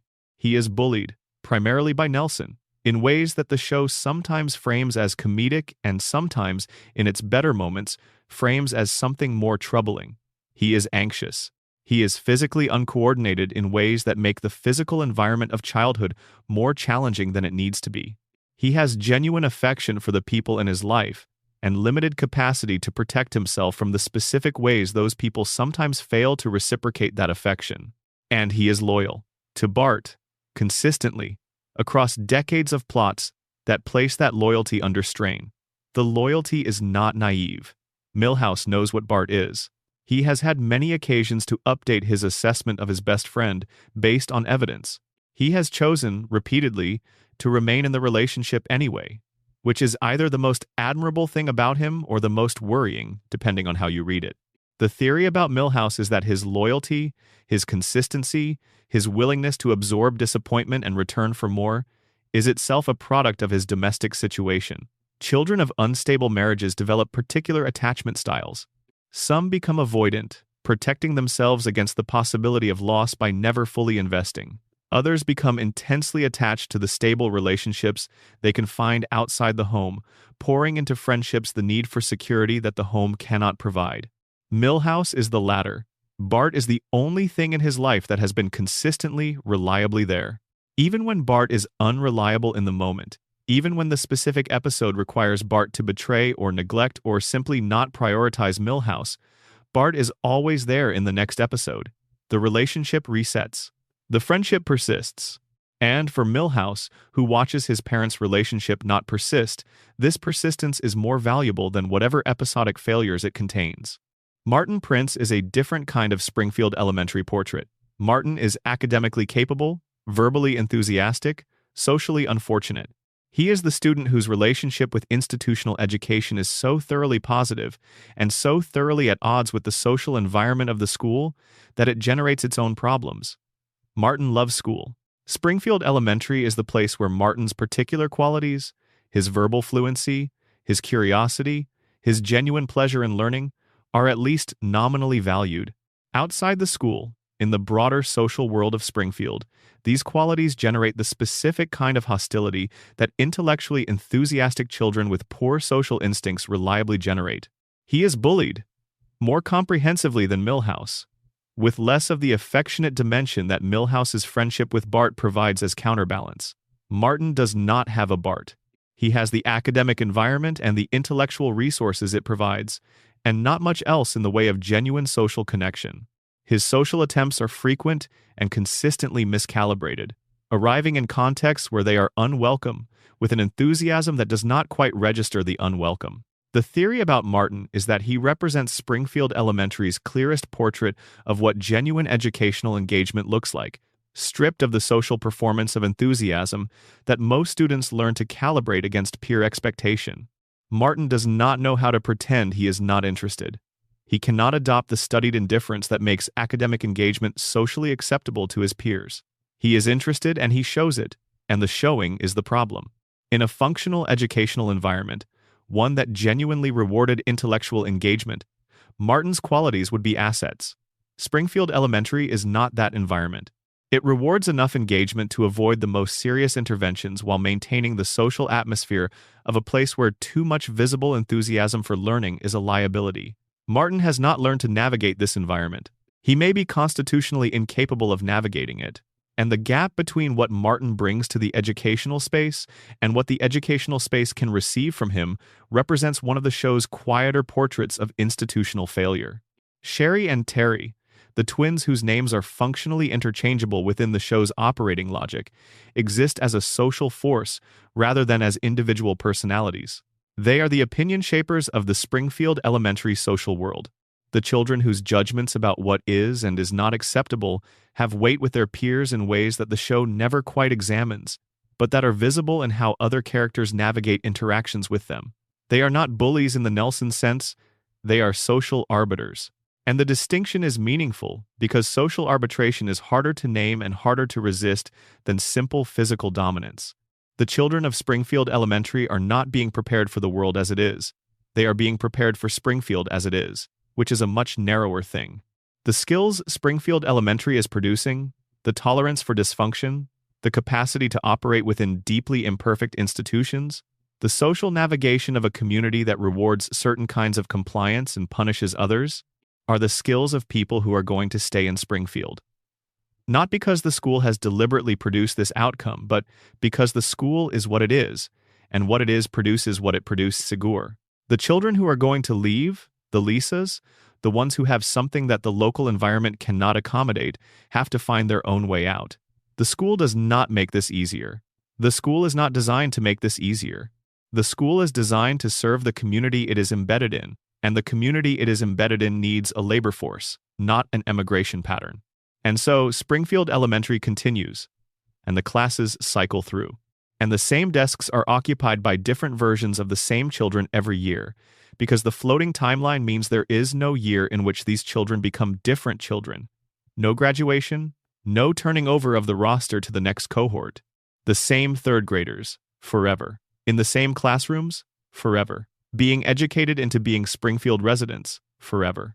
It is both the most ordinary thing in the world and one of the strangest things the show depicts.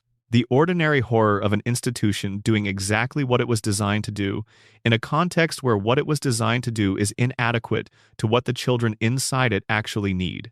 Number. Additional deep section. The theology of Homer Simpson. Homer Simpson has spoken to God. Not metaphorically, not in a dream sequence that the show subsequently frames as a dream. In canonically real conversations with a canonically real divine entity who presents itself as the God of the Abrahamic tradition, Homer has engaged in direct verbal exchange and received direct verbal responses. This happens more than once. The show treats the divine encounters with varying degrees of tonal seriousness depending on the episode, but across its run it has established clearly enough that the God of the show's universe is real, is present, is occasionally accessible, and has a particular and somewhat unexplained interest in Homer Simpson specifically. What does this mean theologically, within the specific logic of the Springfield universe? It means that Springfield is a cosmologically unusual place. Not in the sense that the divine is absent from the rest of the world, the show does not suggest this, but in the sense that Springfield is a place where the divine and the human are in unusually close and unusually casual contact. Homer talks to God, God talks to Homer. The conversational register of these exchanges is not the formal, odd register of traditional religious encounter.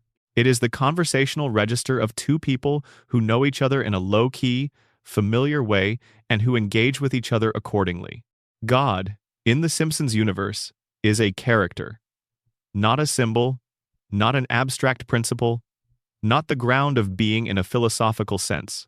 A character with a voice and a personality and a specific way of engaging with Homer that suggests a familiarity between them that predates the episodes in which their conversations are depicted.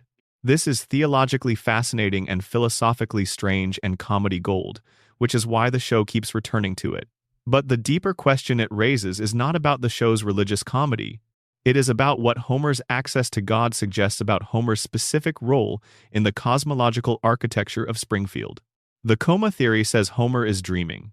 A dreaming man who constructs a god in his dream is constructing a god who reflects his own unconscious theology, his own deepest beliefs about what the divine is like and how it relates to him. The Homer god is warm, slightly exasperated by Homer's persistent failures, possessed of a genuine if complicated affection for his interlocutor, and engaged with the specifics of Homer's life in ways that suggest the divine attention is not evenly distributed across all of humanity. Homer matters to God in a way that seems out of proportion to Homer's apparent significance. But this is also, the coma theory suggests, exactly what a dreaming man who is deeply uncertain of his own value would construct. A God who, despite all available evidence to the contrary, finds Homer important, A God who takes Homer's concerns seriously. A God who talks to Homer because Homer is worth talking to, even when the rest of the world has not always agreed on this assessment. If the coma theory is true, Homer's God is a wish fulfillment, the ultimate form of the recognition that Homer has always wanted and has never quite received consistently enough from the people around him. The wish that someone with genuine authority and perspective and access to the truth of things would look at Homer Simpson and confirm that Homer Simpson matters. And the wish in the dream is fulfilled. God shows up, God talks. Homer matters, at least in the dream, at least in Springfield, at least in the specific cosmological structure that Homer's unconscious has built around the family and the town and the familiar textures of the life he is no longer living. If the coma theory is not true, if Springfield is real and God is real and Homer's conversations with the divine are genuinely occurring, then the theological picture that emerges is one of a God who has inexplicable and specific preferences within the human population. Who talks to Homer and not to Ned? Who engages with the man who sleeps through church and ignores the man who worships faithfully every Sunday? Who has made choices about who gets direct access to the divine conversation that do not follow the logic of moral deservingness or religious commitment? This is, in fact, the oldest theological problem in the Western tradition. Why do the righteous suffer and the wicked prosper? Why does God appear to bless the wrong people? Why is the distribution of divine favor so apparently arbitrary and so apparently indifferent to the moral quality of its recipients? The Simpsons does not answer this question, but it embeds the question so thoroughly in its character dynamics, in the specific pattern of Homer's divine access and Ned's divine silence, that the question becomes unavoidable if you are paying the right kind of attention. And the answer the show implicitly offers, through the specifics of its characterization rather than through explicit statement, is something like this. God, if real, does not operate by the logic of reward and punishment. God operates by some other logic that is not fully accessible to human understanding, a logic that involves something other than merit and something other than devotion, and something that Homer Simpson, with all his failures and all his appetites and all his exhausting, lovable, infuriating humanness, seems to possess in ways that Ned Flanders, with all his discipline and all his faith and all his costly goodness, does not. What Homer has that Ned does not is something very like openness. Homer has not constructed a theological framework that tells him what God should be before God has a chance to be whatever it actually is. Homer's relationship to the divine, when it occurs, is not filtered through expectation or doctrine or the specific demands of a religious practice. It is just Homer, encountering something large and incomprehensible, and responding to it the way Homer responds to everything large and incomprehensible, with a combination of awe and appetite and the specific kind of interest that a person shows when they are genuinely surprised by something. Ned approaches God through the frame of the tradition he has inherited. The frame is beautiful and ancient and genuinely meaningful, but it is also a frame, a structure that shapes what can be received through it and excludes what does not fit. And God, in the Simpsons universe, does not seem to fit frames particularly well. Homer has no frame. Homer has a donut and a beer and an enormous capacity for wonder that is somehow not diminished by the lack of vocabulary for the things that generate it. And somehow, in the specific theological logic of Springfield, this is enough. This is not a comfortable theology. It does not reward virtue in the ways that most religious frameworks promise. It does not produce the outcomes that Ned's faith has been told to expect. But it is the theology the show has been depicting for 36 years. Not through sermons or didactic episodes, but through the simple, consistent, repeated fact of Homer's access and Ned's silence. God talks to Homer, and every Sunday, Ned Flanders drives to church. Number. Additional deep section. The Simpsons and the passage of time in American life. There is a specific quality to the way time passes in The Simpsons that has no precise analog in any other long-running television series. Other shows age their characters. Even animated shows, when they run long enough, tend to introduce some mechanism for acknowledging the passage of time, some graduation or marriage or birth or death that marks the distance between where the characters started and where they have arrived. The Simpsons has done none of this, and the absence is so absolute, so consistently maintained across such an extraordinary span of years, that it has passed through the phase of being a quirk and arrived at the phase of being a philosophical position. The show began in 1989. That year means something specific in American cultural memory. It is the year the Berlin Wall came down. It is the year that a particular phase of the Cold War ended and a new phase of American global dominance began. It is the year that the specific anxieties of the 1980s, the nuclear threat, the Reagan-era economic sorting, the AIDS crisis, the crack epidemic, the cultural wars that were then just entering their most intense phase, began to give way to the specific anxieties of the 1990s. Homer and Marge were formed in this moment. Their sensibilities, their cultural reference points, the specific texture of their domestic life, all reflect the America of the late 1980s. And in the years since, as America has changed in ways both profound and mundane, Homer and Marge have been quietly updated to match the present while maintaining the core of who they were in 1989. This is a strange thing to do to characters. It is stranger the longer it continues. Because what it means is that Homer and Marge do not have a fixed historical formation. They have been continuously retroactively formed by the present that surrounds them, their backstory rewritten each time the present requires a backstory that matches it. They are characters without a stable past, only a stable present, endlessly renewed. The floating timeline is the show's solution to the problem of time in a medium that wants to be current, wants to reference the cultural moment its audience is living in, while also maintaining the specific character relationships and domestic configurations that its audience has grown attached to over decades. Other shows solve this problem by aging their characters and accepting the consequences. The Simpsons solved it by removing time from the equation entirely. The consequences of this solution are what the theories have been describing: the frozen children, the rewritten backstories, the collective amnesia, the cultural reset between episodes. All of these are the natural results of removing time from a story that has been running for long enough that time's absence becomes the most visible thing about it. But there is a human dimension to this that deserves its own space. The people who were children when The Simpsons debuted are now in their 40s and 50s. They grew up watching Bart on his skateboard. They have grown up. Bart has not.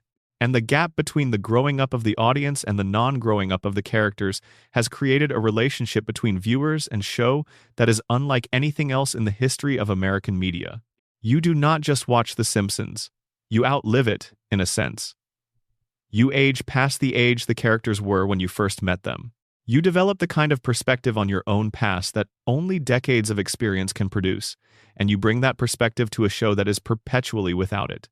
You know things about your childhood that you did not know while you were in it. Bart does not know those things. Bart is still in it.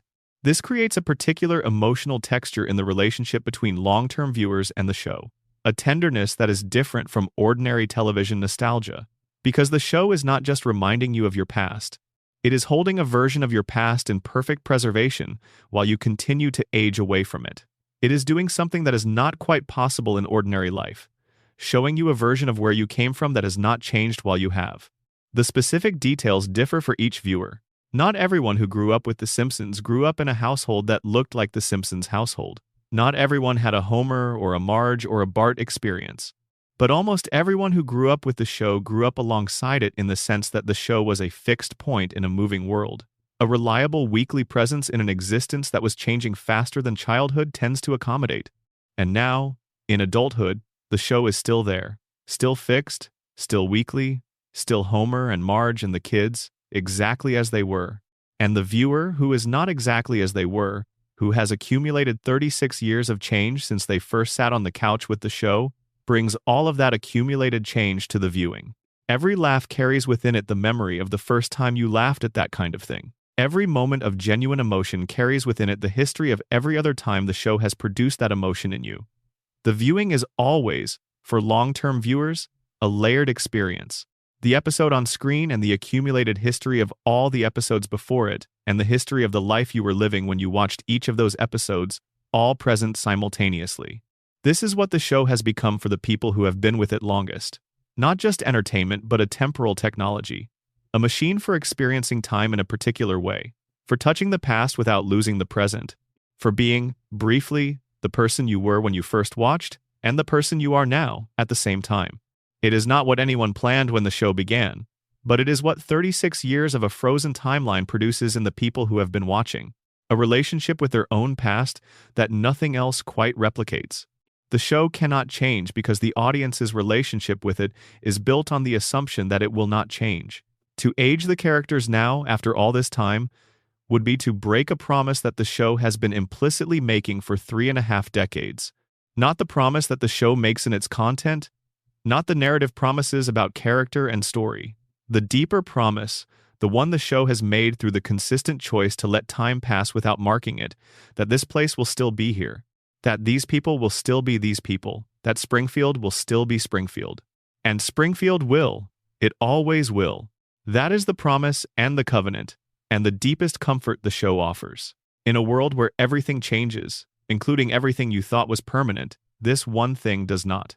Bart is still 10, Lisa is still 8, the music still plays, the couch is still there. Come home, it is still there. Number, additional deep section. The final theory, what if we have been wrong about everything? There is one more theory, the one that sits outside all the others. The meta-theory, the theory about the theories themselves. All of the frameworks we have explored tonight, the radiation contamination, the Homer coma, the shadow government, the collective denial, the floating timeline as philosophical statement, all of them share a common assumption. They assume that there is a truth underneath Springfield's surface that can be arrived at through careful attention and pattern recognition. They assume that the show has been encoding something, whether intentionally or through the accumulated logic of its own internal consistency, that a sufficiently careful reader can decode. This assumption might be wrong. The alternative is not that the show is random or careless or without meaning. The alternative is that the meaning the show generates is not encoded, but emergent. That it arises not from an intention to hide something beneath the surface, but from the natural consequence of producing an enormous body of work about human beings over an enormous span of time in a culture that was simultaneously changing and not changing, growing and staying the same. The patterns we find in Springfield, the evidence for the radiation and the coma and the shadow government and everything else, may be real patterns. But real patterns do not require hidden intentions to generate them. Real patterns emerge from the natural dynamics of complex systems operating over long periods. A family that does not age produces the same patterns that a dream produces. A town with chronic institutional dysfunction produces the same patterns that radiation poisoning would produce. A community that collectively decides not to examine its own contradictions produces the same behavioral signatures as a community whose critical thinking has been chemically impaired. The theories find real patterns. The patterns are really there, but the question of whether those patterns encode a hidden truth or simply are the truth, whether the show is secretly about these things or obviously about these things, whether the mystery is in the content or in the attention we bring to the content, that question does not have a clean answer. What the theories do, all of them, regardless of how internally consistent they are or how well they account for the available evidence, is make Springfield matter in a way that casual watching does not quite produce. They give viewers a reason to pay the kind of attention that reveals the show's real texture. Not the broad comedy texture, which is visible to any casual viewer, but the fine-grained texture, the specific detail of a specific expression in a background shot. The particular phrasing of a throwaway line that contains within it a reference to something said 3 seasons earlier. The quiet moments that the show does not underline but that carry weight if you have been watching closely enough to feel it. The theories are a way of paying attention, and the show rewards attention. Not because it was designed to reward the specific attention that conspiracy-minded fans bring to it, but because it was made by people who put things into it, real things, things that mattered to them, and those things are findable by anyone who is looking. The radiation theory finds the show's engagement with environmental damage and corporate accountability, real concerns that real writers working in real America in the 1990s and beyond were genuinely interested in exploring. The coma theory finds the show's engagement with grief and love, and the specific terror of losing the people who make your life legible to you, the way Homer's entire emotional architecture is organized around the fear of being without his family. The shadow government theory finds the show's engagement with political corruption and the capture of civic institutions by private interests as real and as documented a phenomenon in American life as any topic the show addresses. The collective denial theory finds the show's engagement with the social mechanisms of truth suppression, with the way communities manage inconvenient information, with the human cost of institutional dishonesty. All of it is there, not hidden, present, in the text, in the character dynamics, in the specific choices of what to show and what to elide and what to say out loud and what to leave in the image without commentary. You do not need a theory to find it. You need attention. But theories are a form of attention. And the best theories, the ones that hold together across the evidence, are the ones that are paying the most honest kind of attention to what is actually there. Springfield is a show about a family. It is a show about a town. It is a show about America. It is a show about time and love and the specific ways that love and time interact when one of them refuses to move. It is a comedy, and it is a tragedy, and it is the longest sustained portrait of ordinary American life that the medium of television has ever produced. And it is still going. Every week, the couch is there, and the family is there, and the music plays, and Springfield exists for another 22 minutes in the specific way that only Springfield exists. You could spend a lifetime paying attention to it and still find something new. People have. People will. That is the final theory. The show is worth the attention you bring to it, and the attention you bring to it will find something real. Every time. Because Springfield is not hiding. Springfield is just waiting for you to look closely enough to see what has been there all along. The cracked cooling towers, the blue hair against the morning light, the saxophone on the roof, the laughter from inside the bar, the child on the skateboard, moving fast, going home. Going home. Number extended meditation, the things Springfield never explains. There is a category of Springfield detail that sits outside the major theories and outside the obvious comedy beats.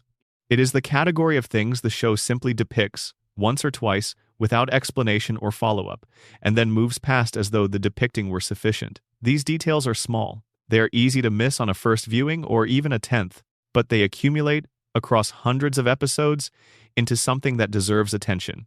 They are the things Springfield never explains, and the not explaining is, in its own way, as revealing as anything the show says directly. The human skeletons in the basement of the nuclear power plant have been mentioned in passing, but deserve their own space. The show depicts them. A safety inspection reveals them. The inspectors note them. Burns is present. And the episode continues. Nobody asks the question that should immediately follow the discovery of human remains in an industrial facility. Nobody initiates the investigation that human remains in a nuclear power plant would obviously require. The bones are there, they are noted, and the narrative moves on to whatever else is happening that week. This is not a joke. It is played with the same register as a joke, but the content is not comic. Human skeletons in the basement of a working reactor. The implication is not ambiguous. People died there. They died in a way that left their remains in the basement of a facility that continued to operate for decades after their deaths. They died in a way that was covered up well enough that no external investigation ever brought the evidence to light, that the bones were sitting there through every subsequent inspection without anyone in the official inspection apparatus finding them, or, perhaps, without anyone finding them and choosing to record the finding. Burns was present for the revelation. He was not surprised. He was not alarmed. He was the specific kind of not surprised that a person is when they encounter information they already possessed and were hoping would not surface. He knew. Whatever happened to the people whose bones were in that basement, Burns knew. And the show tells you this through his reaction to the discovery, and then lets the episode continue and never returns to it. This is either the show's most disciplined exercise in thematic restraint, allowing the detail to do its work without over-explaining it, or it is the show's most audacious example of saying something enormous and trusting the audience to register it without guidance. Either way, the bones are there. They have always been there.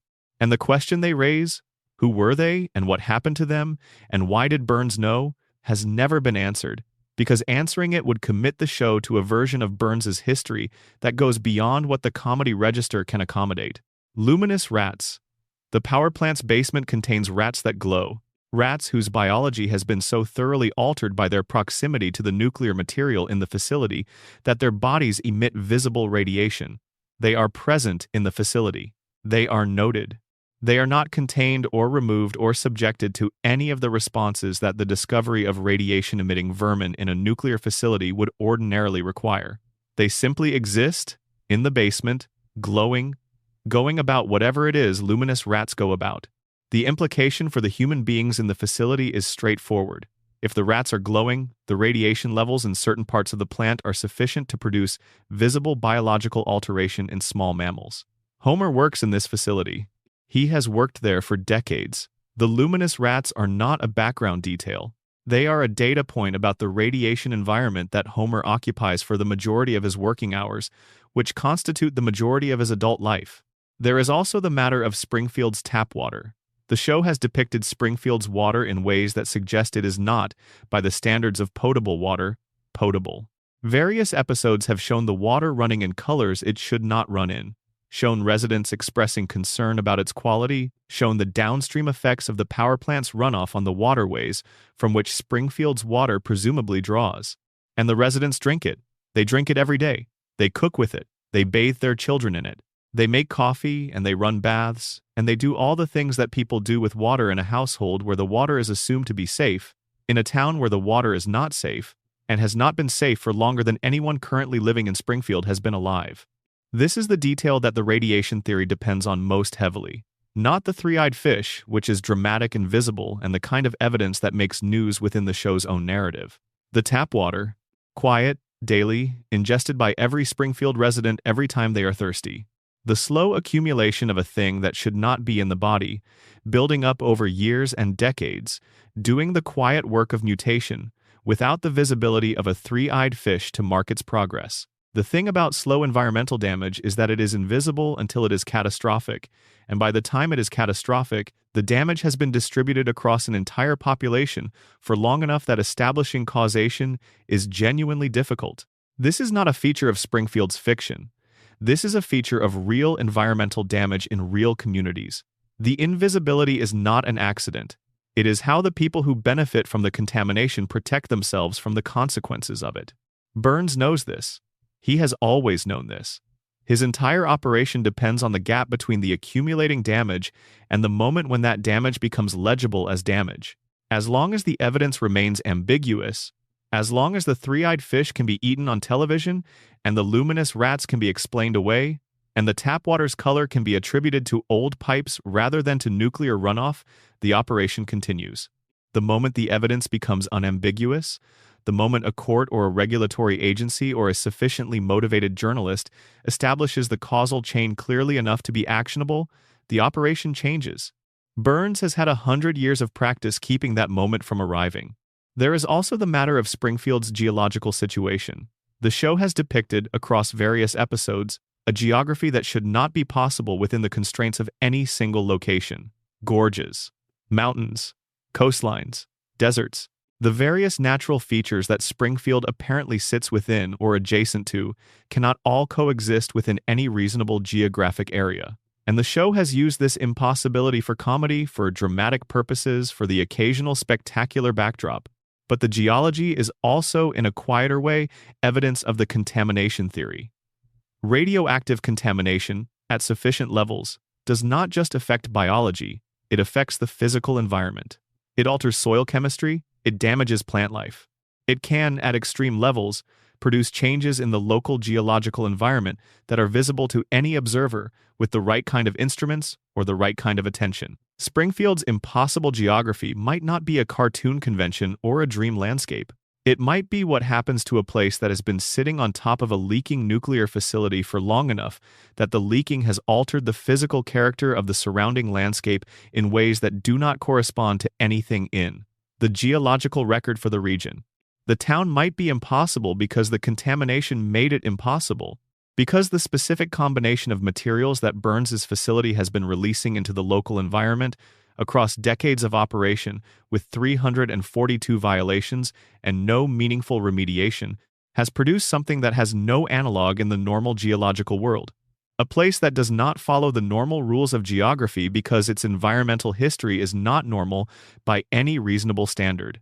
This is, admittedly, the most speculative application of the radiation theory. But within a show that has already established that a three-eyed fish exists, that a baby can have off-the-charts intelligence, that a man can have a crayon lodged in his brain without anyone noticing for decades, that the entire town can be sealed under a government-mandated dome because its contamination level exceeds federal standards, the idea that the physical landscape might also have been altered by the contamination is not the most extraordinary claim on the table. It is just the least discussed. Number. Final extended section. Every theory arrives at the same place. We have now examined Springfield from every available angle. We have gone in through the radiation theory and emerged with a portrait of a town that has been systematically poisoned and a population that has been systematically prevented from understanding what is happening to them. We have gone in through the coma theory and emerged with a portrait of a love so persistent that it sustains a simulation of an entire world across an indeterminate number of years. We have gone in through the shadow government and the collective denial and the impossibility of the geography and the floating timeline and the secondary characters and the theology of a God who talks to the wrong person, and we have emerged each time from a different angle onto the same essential view. Something is wrong in Springfield. And the wrongness is not a bug. The wrongness is the show. The Simpsons has been depicting wrongness for 36 years with the patience and the consistency of an artist who has committed to a subject with total conviction. The wrongness is the nuclear plant, and the corrupt politicians, and the failing schools, and the damaged children, and the good man who does everything right and receives nothing back, and the woman with the blue hair who holds everything together, and the man in the hospital bed who is dreaming about his family because they are the only thing that was ever real to him. The wrongness is also the couch, the music, the specific golden quality of the late afternoon light that the show somehow captures in every exterior shot of the house on Evergreen Terrace, the light that says it is the end of a day in a suburban town in the specific decade when this family was young together. The wrongness is also the love, and the love is not wrong. The love is the only thing that is exactly right. The love of a man for his family, that is large enough to build a world around, even an imperfect world, even a contaminated and politically captured and temporally arrested world, because the alternative to that world is a hospital room and a silence that goes on forever. The show is wrong about the world and right about love. These two things coexist in Springfield with a completeness that does not resolve because it does not need to resolve. You can live in a wrong world. People do this every day. In communities that are contaminated and politically captured and temporally frozen by the weight of their own history. And they love each other anyway, not despite the wrongness but alongside it, with full knowledge of it, with eyes open and hearts stubbornly committed to the specific people and places that are theirs. Homer loves Marge. This is, in the end, the most important fact the show has produced in 36 years. Not the most interesting fact, not the most theoretically productive fact, but the most important. Homer loves Marge with a totality and a consistency that his IQ and his decision-making and his relationship with donuts and his decades of documented professional negligence do not in any way prepare you for. He loves her badly, often. He loves her self-interestedly, frequently. He loves her in ways that cost her things she should not have to pay. But he loves her, and the love is real, and the love has been the structural fact around which the entire 36 years of the show has been organized. If the coma theory is true, then this love is the thing Homer is holding on to, the thing his sleeping mind cannot release even when it is releasing everything else. The image of Marge, specific and irreplaceable, the woman whose blue hair towers above her head and whose patience is real and whose love for him is real and who chose him, somehow, despite everything. In the dream she always chooses him. That is the dream's gift. The choice that happened once, in reality, before the vending machine fell and the dream began, replayed endlessly in the hospital bed, Marge choosing Homer, Homer receiving the choosing, both of them settling onto the couch together at the end of another Springfield day. This is what the show is. Not just the comedy, not just the theories, not just the long catalog of Springfield's wrongness. All of that is real and deserves the attention that 36 years of careful watching has given it. But underneath it, older and more stubborn than any of the theories, is this: a man dreaming of his wife. A family frozen in amber by love. A town that will not change because the person dreaming it cannot imagine it changed. The wrongness is real. The love is real. Both things together, held in the specific container of 22 minutes every week for 36 years, are what Springfield is. And what Springfield is, finally, is the most faithful portrait of the human condition that popular entertainment has ever produced. Not because it is realistic, because it is honest. Honest about damage and about resilience. Honest about love and about the things love cannot fix. Honest about the systems that break people, and honest about the people who keep going anyway, who get up the next morning and go to the job and eat the donut and sit on the couch and watch the television and love the family and mean it every time. even when the meaning is buried under all the rest of it and requires some digging to find. You have to dig. That is what the theories are. The digging. And at the bottom of every theory, past the radiation and the coma and the shadow government and the floating timeline, at the bottom of all of it is Homer Simpson on a couch with his family, in a house that is his, in a town that is damaged but real, loving the people he loves in the imperfect, costly, irreplaceable way that he loves them. And the lights are on. And it is enough. It has always been enough. Number. The mysteries nobody talks about. There are questions embedded in the texture of Springfield that the major theories address only glancingly. Questions that live in the margins of the show's 36-year run and that have accumulated enough weight by now to deserve a proper hearing. Consider the question of Springfield's medical infrastructure. The town has at least 2 hospitals. It has doctors, several of them, with varying levels of credibility. It has a medical economy that is apparently functional enough to handle the volume of injuries and illnesses that Springfield's residents generate, which, given the power plant's safety record and Homer's documented relationship with physical danger, is a considerable volume. And yet the medical outcomes in Springfield are peculiar in ways that go beyond the obvious comedy of Dr. Nick's cheerful incompetence. Patients are discharged from the hospital in circumstances that would keep them hospitalized anywhere else. Conditions are treated and resolved with a speed that real medicine cannot replicate.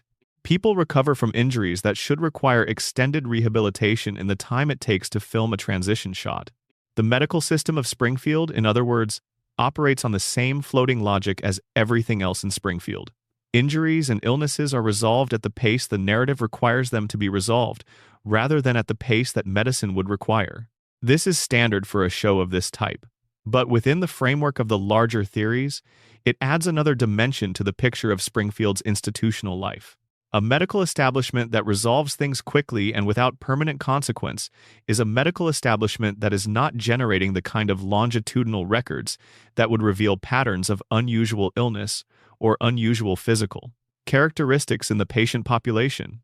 If Springfield's doctors are handling everything episodically, treating each presentation in isolation without tracking the population-level patterns that would make the radiation's effects visible as patterns, then the medical system becomes part of the mechanism that keeps the contamination invisible, not through conspiracy necessarily, simply through the same episodic logic that governs everything else in Springfield. Each case is its own case. Each injury is its own injury. The records do not accumulate in ways that would allow anyone to stand back and look at the whole picture. And without the whole picture, the patterns stay invisible. There is also the question of Springfield's education levels in the aggregate. We know about Lisa and Bart and Martin Prince. We know the Springfield Elementary that these specific children attend. But what about the adults of Springfield? What is the general level of educational attainment across the population? The show gives us scattered evidence that is not always consistent, but the aggregate picture it paints is of a community where a significant portion of the adult population is not engaged in work that requires advanced education, where the kinds of professional roles that typically require post-secondary credentials are either absent or occupied by people whose credentials are questionable. This is not unusual for a community of Springfield's apparent size and economic structure. Company towns, communities built around single large employers, tend to have educational attainment distributions that reflect the educational requirements of the dominant employer. The nuclear power plant requires some technical workers. It requires more people who can turn valves and press buttons and perform the routine physical tasks of maintaining an industrial facility. And the educational pipeline of the community shapes itself, over time, to produce the workers that the dominant employer needs. Burns has no interest in educating the population beyond what it needs to be to serve his operation. Burns has a positive interest in not educating the population beyond what it needs to be, because an educated population is a population that can imagine alternatives, that can evaluate its situation critically, that can form the kind of organized resistance that might eventually threaten the arrangement that benefits Burns so comprehensively. The underfunding of Springfield Elementary is not Burns's active intervention in most cases. It is the passive consequence of a tax and political environment that Burns has shaped over decades to preserve the conditions of his dominance. This is how institutional capture works in the real world too. Not through direct orders and obvious corruption in every case, though those exist. Through the patient shaping of the environment over time. through the accumulated influence that significant economic power has on the political and social institutions that surround it, until the environment produces the outcomes the powerful want, without anyone having to directly command those outcomes in each individual case. Springfield's educational system is chronically underfunded, not because Burns decided to underfund it. It is chronically underfunded because the political environment that Burns has helped shape over a century of influence does not generate the political will to fund it adequately. The education budget competes with other priorities. The other priorities have advocates who have resources. The education budget's advocates, the teachers and the parents and the children who depend on it, do not have resources in any proportion comparable to the interests that compete with them. And so Springfield Elementary remains what it is, and the children of Springfield remain what they are. And the pipeline produces what the dominant employer needs. And the dominant employer continues to dominate. This cycle is so familiar from real economic history that the comedy of Springfield's school funding crisis becomes difficult to sustain as pure comedy. It is too accurate. The joke is too close to the thing it is joking about. There is another question that the show raises and never answers satisfactorily. The question of who built Springfield. Not who currently runs it. Not who owns the dominant economic institutions. But who founded the place? Who chose this specific location?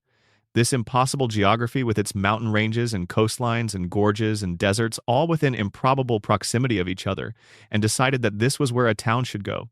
The founding of Springfield is a recurring comedic subject. The show has produced multiple contradictory founding myths with a relish that suggests the writers enjoyed the game of generating mutually exclusive histories for the same place. Jebediah Springfield, whose statue stands in the town square and whose memory is celebrated in the town's founding day ceremony, is revealed in one episode to have been a genuinely problematic historical figure whose public legacy has been sanitized by the community's need for a usable origin story. This episode, which involves Lisa's research into the historical record and her discovery that Jebediah Springfield was not the hero the official narrative claims, is one of the show's clearest statements about the relationship between communities and their histories. The official history of any community is always a selective document. It preserves what the community wants to remember and suppresses what the community finds inconvenient. Jebediah's mythologized version serves Springfield's civic identity. Jebediah's actual historical record would complicate that identity in ways the community cannot accommodate. And Lisa, having discovered the complication, faces the choice that the show consistently returns to when it depicts her, the choice between the truth and the comfort of the people she loves. The choice between what she knows and what the community needs to function. She makes the choice that the show consistently leads her to make. She says nothing, or almost nothing. She lets the celebration continue. She absorbs the knowledge and the cost of the knowledge and does not share it fully, because the full sharing would do harm that the keeping of it also does harm to prevent. This is not presented as a defeat for Lisa. It is presented as a form of wisdom that Lisa's relentless intellectual honesty finds difficult but necessary. The truth is not always the most useful thing to deploy. Context and timing and the capacity of the audience to receive the truth without it doing more harm than the lie it displaces, these are considerations that pure truth-telling cannot accommodate and that Lisa is slowly, painfully, learning to accommodate. The founding question connects to the geography question. If nobody can locate Springfield, if the geography is impossible, if the founding history is fabricated and mythologized and mutually contradictory, then Springfield is a place without a stable origin. A place that came from somewhere but cannot remember where. A place whose beginning is as inaccessible as its location. This is the oldest form of community, in a sense. The community that has been there so long that its origins are genuinely lost, that exists now primarily through the accumulated weight of the present rather than through any clear continuity with a defined past. Springfield is ancient in this specific way. It has been here so long, in whatever impossible geographic form it currently occupies, that the question of why it is here and how it got here has been entirely overtaken by the fact of its being here. It is here. It has always been here. It will always be here. That is Springfield's founding myth, the only one that has never been contradicted. Number 1. Last look at the house on Evergreen Terrace.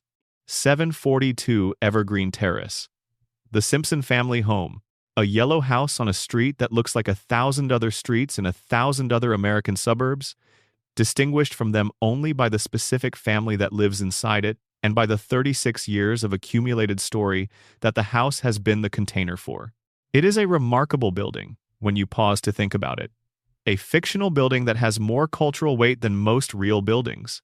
A space that people who have never set foot in any suburb that looks like it nonetheless feel they know intimately because they have been visiting it on Sunday nights for 3.5 decades and it has not changed.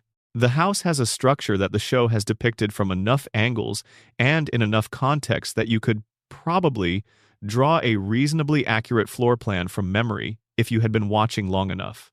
The living room with the couch and the television. The kitchen where Marge cooks and the family eats in configurations of varying completeness depending on the demands of the episode. Homer and Marge's bedroom, which the show visits more than most animated family shows tend to visit the parental bedroom because Homer and Marge's marriage is a central subject rather than a background assumption. The children's rooms, each decorated with the specific visual vocabulary of the child who occupies it. Lisa's books and saxophone. Bart's skateboard and the general controlled chaos of a 10-year-old's live space. The basement, which has been revealed across various episodes to contain Homer's various aborted projects and enthusiasms, the archaeological record of a person whose interests cycle rapidly and whose follow-through is inconsistent, but whose interests are genuinely various and genuinely felt. The garage, which has served as the location for various home businesses and schemes, and which is, like most American garages, a space that exists in the uncertain territory between storage and aspiration. The house is ordinary. This is its genius. It is ordinary in exactly the way that actual suburban American houses are ordinary, which means it is also specific in exactly the way that actual suburban American houses are specific. Because ordinary is not generic. Ordinary is the accumulation of specific choices made by specific people over time, the specific way that a family's presence inscribes itself onto a physical space, until the space becomes legible as their space and only their space. 742 Evergreen Terrace is legible as the Simpsons house. Not because it is architecturally distinctive, it is not, because of everything that has happened inside it. The fights and the reconciliations and the dinners and the Christmases and the disasters and the ordinary Tuesday evenings when nothing in particular happened but the family was there, together, in the specific configuration of their togetherness. The house will be there next week. The family will be in it. Homer will be on the couch. Marge will be in the kitchen or on the couch next to Homer, or doing the 1,000 other things that Marge does in the space of a week that the show mostly does not depict because the show cannot depict everything, and Marge's 1,000 things are the ones that hold the space together rather than the ones that generate narrative interest. Lisa will be in her room with the saxophone, or at the kitchen table with a book, or making the specific argument to the specific adult who needs to hear it that Lisa has been making in various forms for 36 years. And Maggie will be watching, as she always watches, from the corner, from the stroller, from whatever position she has occupied in the room's spatial arrangement, her enormous eyes taking in everything that the rest of the family is too busy generating to observe. And somewhere in a hospital bed in Springfield, in a building that may or may not be real, a man is dreaming this, all of it. The house and the family and the town and the music from Lisa's window and the sound of Homer's laughter from the living room and the smell of whatever Marge is cooking and the specific quality of the light at 7 in the evening in late October in a town that cannot be located on any map. He is dreaming it, and it is enough. It is everything. It is the only thing he has ever wanted.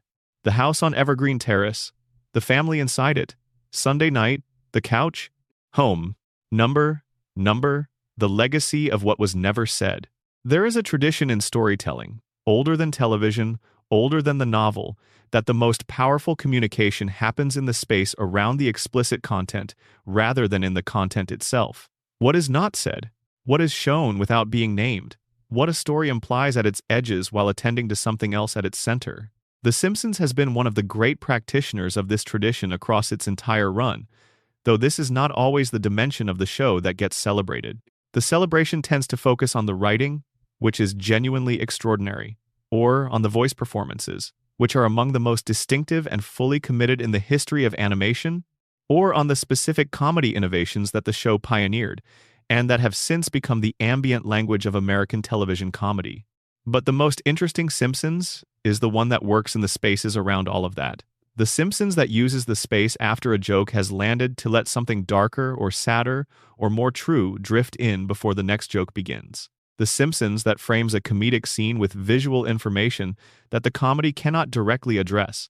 The Simpsons that depicts a character in a moment of genuine feeling and then interrupts it with a gag because the genuine feeling would be too heavy to sustain in the comedy register, but that also makes sure you saw the genuine feeling before the gag arrives. This technique is visible throughout the show's early seasons with such consistency that it reads as a deliberate aesthetic choice rather than an accidental consequence of the show's tonal mixing. The writers knew they were doing it. They knew that the combination of the comedy and the space around the comedy was producing something that neither alone could produce. Something that was both funny and true simultaneously, in the specific way that things that are both funny and true simultaneously are more powerful than either alone. The Homer coma theory, at its most emotionally honest level, is a theory about this technique. It says that the space around the comedy of The Simpsons, the spaces that the show has been generating every week for 36 years, are not just the recovery time between jokes, they are the content. The grief and the love and the specific quality of longing that lives in the image of Homer in his hospital bed, holding onto the dream of his family, is what the show has been about all along. The jokes were the vehicle. The love was the destination. This reading does not require you to accept the coma theory as literally true. It does not require Homer to actually be unconscious. But it asks you to pay attention to what the show does when it is not being funny, which is something the show is doing constantly beneath and between the funny parts. Homer sitting in the backyard at night, looking at the stars, is not a joke setup. It is a portrait of a man who is periodically visited by something like wonder and who does not have the vocabulary to name what he is experiencing, but experiences it anyway. Homer holding Maggie for the first time, depicted in a flashback with a visual tenderness that the show's comedy register does not usually reach for, is not a joke setup. It is the show telling you the most important thing about Homer Simpson in images rather than in words. Marge alone in the kitchen at 3 in the morning is not a joke setup. The saxophone floating out of Lisa's window into the autumn air of a Tuesday evening on a street where all the other houses are dark is not a joke setup. Bart on the roof in the rain, in the episode where he genuinely fears his father has died, is not a joke setup. These moments live in the space around the comedy. They have always been there. The theories are one way of finding them, but they are also findable without the theories if you bring the right kind of attention. What the show has been saying in these spaces across 36 years is something like this. Being a person is hard. Being a family is harder. Being a community is hardest of all because the community contains within it all the individual hardnesses and adds to them the specific hardness of people with different needs and different resources and different histories, trying to share a space and a set of institutions, and a future that none of them fully controls. Springfield is hard. The people in it are doing what people in hard places do. They are making do. They are finding the comedy in their situation because comedy is one of the tools that human beings have developed for surviving situations that would otherwise be unlivable. They are loving each other in the imperfect ways that imperfect people love, which is the only kind of love that real people, as opposed to fictional, idealized people, actually have access to. And they are going home at the end of the day. Whatever happened at the plant, or the school, or the bar, or the mayor's office, or the hospital, or the court, or the church, they are going home. The couch is there. The television is on. The family is assembled in the particular configuration of a family that knows each other well enough, that silence is comfortable, that proximity does not require justification, that the shared space of the living room at 9 o'clock on a Sunday evening is its own complete and sufficient world. That is what The Simpsons has been saying for 36 years. In the jokes and in the spaces around the jokes, in the theories and in the things that resist theorizing, in the moments that land and in the moments that float past without quite touching the ground, go home, your people are there, the light is on.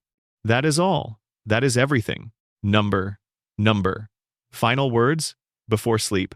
You have been in Springfield for a long time tonight.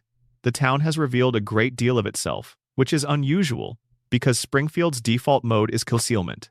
It conceals its contamination behind the comedy of Homer's incompetence.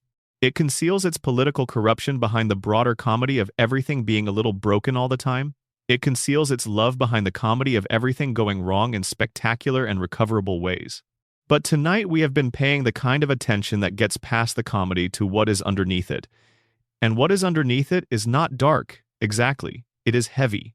Heavy with the weight of 36 years of human experience, encoded in 22-minute installments and broadcast into living rooms and bedrooms and dormitory common rooms and wherever else people have watched.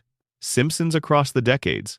Heavy with Homer's love. Heavy with Marge's patience. Heavy with Lisa's hope. Heavy with Bart's anger at a world that will not stay in the shape he wants it in. Heavy with Maggie's silence and what it is covering. Heavy with Springfield itself. With the specific weight of a fictional place that has accumulated enough reality through sheer duration and enough emotional truth through the commitment of the people who made it to feel like somewhere you have actually been. Somewhere you could find your way around in the dark. Somewhere that would still be there when you came back. The theories give you a language for this weight. The radiation theory names the contamination. The coma theory names the love. The shadow government names the corruption. The floating timeline names the longing. Together, they describe a place that is impossible and real simultaneously, that operates by rules that do not correspond to the rules of the world we live in, and that nonetheless tells us something true about the world we live in, precisely because the exaggeration and the impossibility make certain truths visible that realism would obscure. Springfield is not real. Springfield is true. That is the final theory. The most important one. The one that all the others were building toward. Springfield is true the way that all the best fiction is true, not because it depicts things as they are, but because it depicts the shape of things as they feel, the emotional and social and political and personal reality of being alive in a particular kind of place at a particular kind of time. The Simpsons is 36 years of that truth, told in the most particular and most universal way that American television has found. And if you have been paying the right kind of attention, if the theories have given you a lens for seeing what has always been there in the show's texture, then you have been watching not just a cartoon about a yellow family in a fictional town. You have been watching something about yourself, about where you come from and what it cost to grow up there and what you carried with you when you left or what you found when you decided to stay, about the people you love in the imperfect ways that love allows, and about the places that shaped you in ways you are still understanding. That is Springfield. That is the house on Evergreen Terrace. That is the blue hair against the sky and the saxophone on the roof and the bar where everyone knows your name even if your name is Amanda Hugginkiss. That is home. Number. The last thing about Springfield. There is something that happens when you have spent long enough thinking about Springfield. Something quiet that settles in after all the theories have been stated and all the evidence has been examined and all the threads have been pulled as far as they will go. A kind of stillness that the analysis does not produce, but that becomes available after the analysis has done its work. The stillness comes from realizing that every question the theories raise is, underneath its specific content, the same question. The same question asked in different registers, through different lenses, with different sets of evidence pointing toward it. The question is this: what does it mean to be a person in a place that does not quite fit you, surrounded by people you did not choose, making the best of circumstances you inherited rather than designed? Every person in Springfield is answering this question. Homer answers it with donuts and with love, which is a more coherent answer than it first appears. Marge answers it with patience and with the sustained effort of holding things together, which is a kind of answer that most people never see because the holding is invisible until it stops. Lisa answers it with argument and with music, the two modes of expression that allow something true to exist in a context that resists truth. Bart answers it with defiance, which is the answer of a person who cannot yet see a better one, but who refuses to accept the available wrong answers. Maggie answers it with silence, which is either the wisest answer of all or the most deferred one, and the show has always maintained the ambiguity between those two readings without resolving it. Sideshow Bob answers the question with opera and with rage and with an inability to choose between the two, which keeps him stepping on rakes long after he should have learned to step around them. Ned Flanders answers it with faith and with the specific resilience of a person who has decided that the answer to everything the world delivers is yes anyway. Moe answers it with the bar, which is the institution he has built from his own specific form of not fitting, The place where not fitting is welcome, and the beer is cold, and the questions do not have to be answered tonight. Mr. Burns does not answer the question. Mr. Burns has arranged his life so that the question cannot reach him. He has insulated himself from the conditions that generate the question with enough money and enough power and enough longevity that the ordinary human experience of being in a place that does not quite fit has been replaced by the extraordinary human experience of owning the place and, therefore, never having to fit into it. This is not an answer. This is the refusal of an answer. And the refusal costs more than Burns has ever been asked to account for. Springfield is full of people answering this question in the ways available to them, with the resources they have, in the environment they inherited, inside the systems that were built before they arrived and that will continue after they are gone. Some of their answers are beautiful, some are terrible. Most are somewhere in the complicated middle territory where most real human answers live, neither beautiful nor terrible but honest. In the way that the efforts of ordinary people to navigate extraordinary circumstances are honest even when they fall short. The show has been recording these answers for 36 years. Quietly, episode by episode, in the margins of the comedy and in the gaps between the jokes, it has been building the largest and most patient archive of ordinary American life that popular entertainment has ever assembled. Not because it was trying to, because that is what happens when you spend 36 years paying attention to the same people in the same place with enough care to notice the small things alongside the large ones. Springfield is all of this. The radiation and the love and the politics and the music and the tap water and the blue hair and the saxophone and the bar and the couch. All of it, together, held inside the impossible geography of a town that exists everywhere and nowhere, dreamed by a man who cannot wake up, or preserved by a community that has decided not to let it change, depending on which theory you carry with you when you leave. Carry whichever one feels most true. They are all pointing at the same town. The lights are on, the family is home, the couch is waiting. Good night.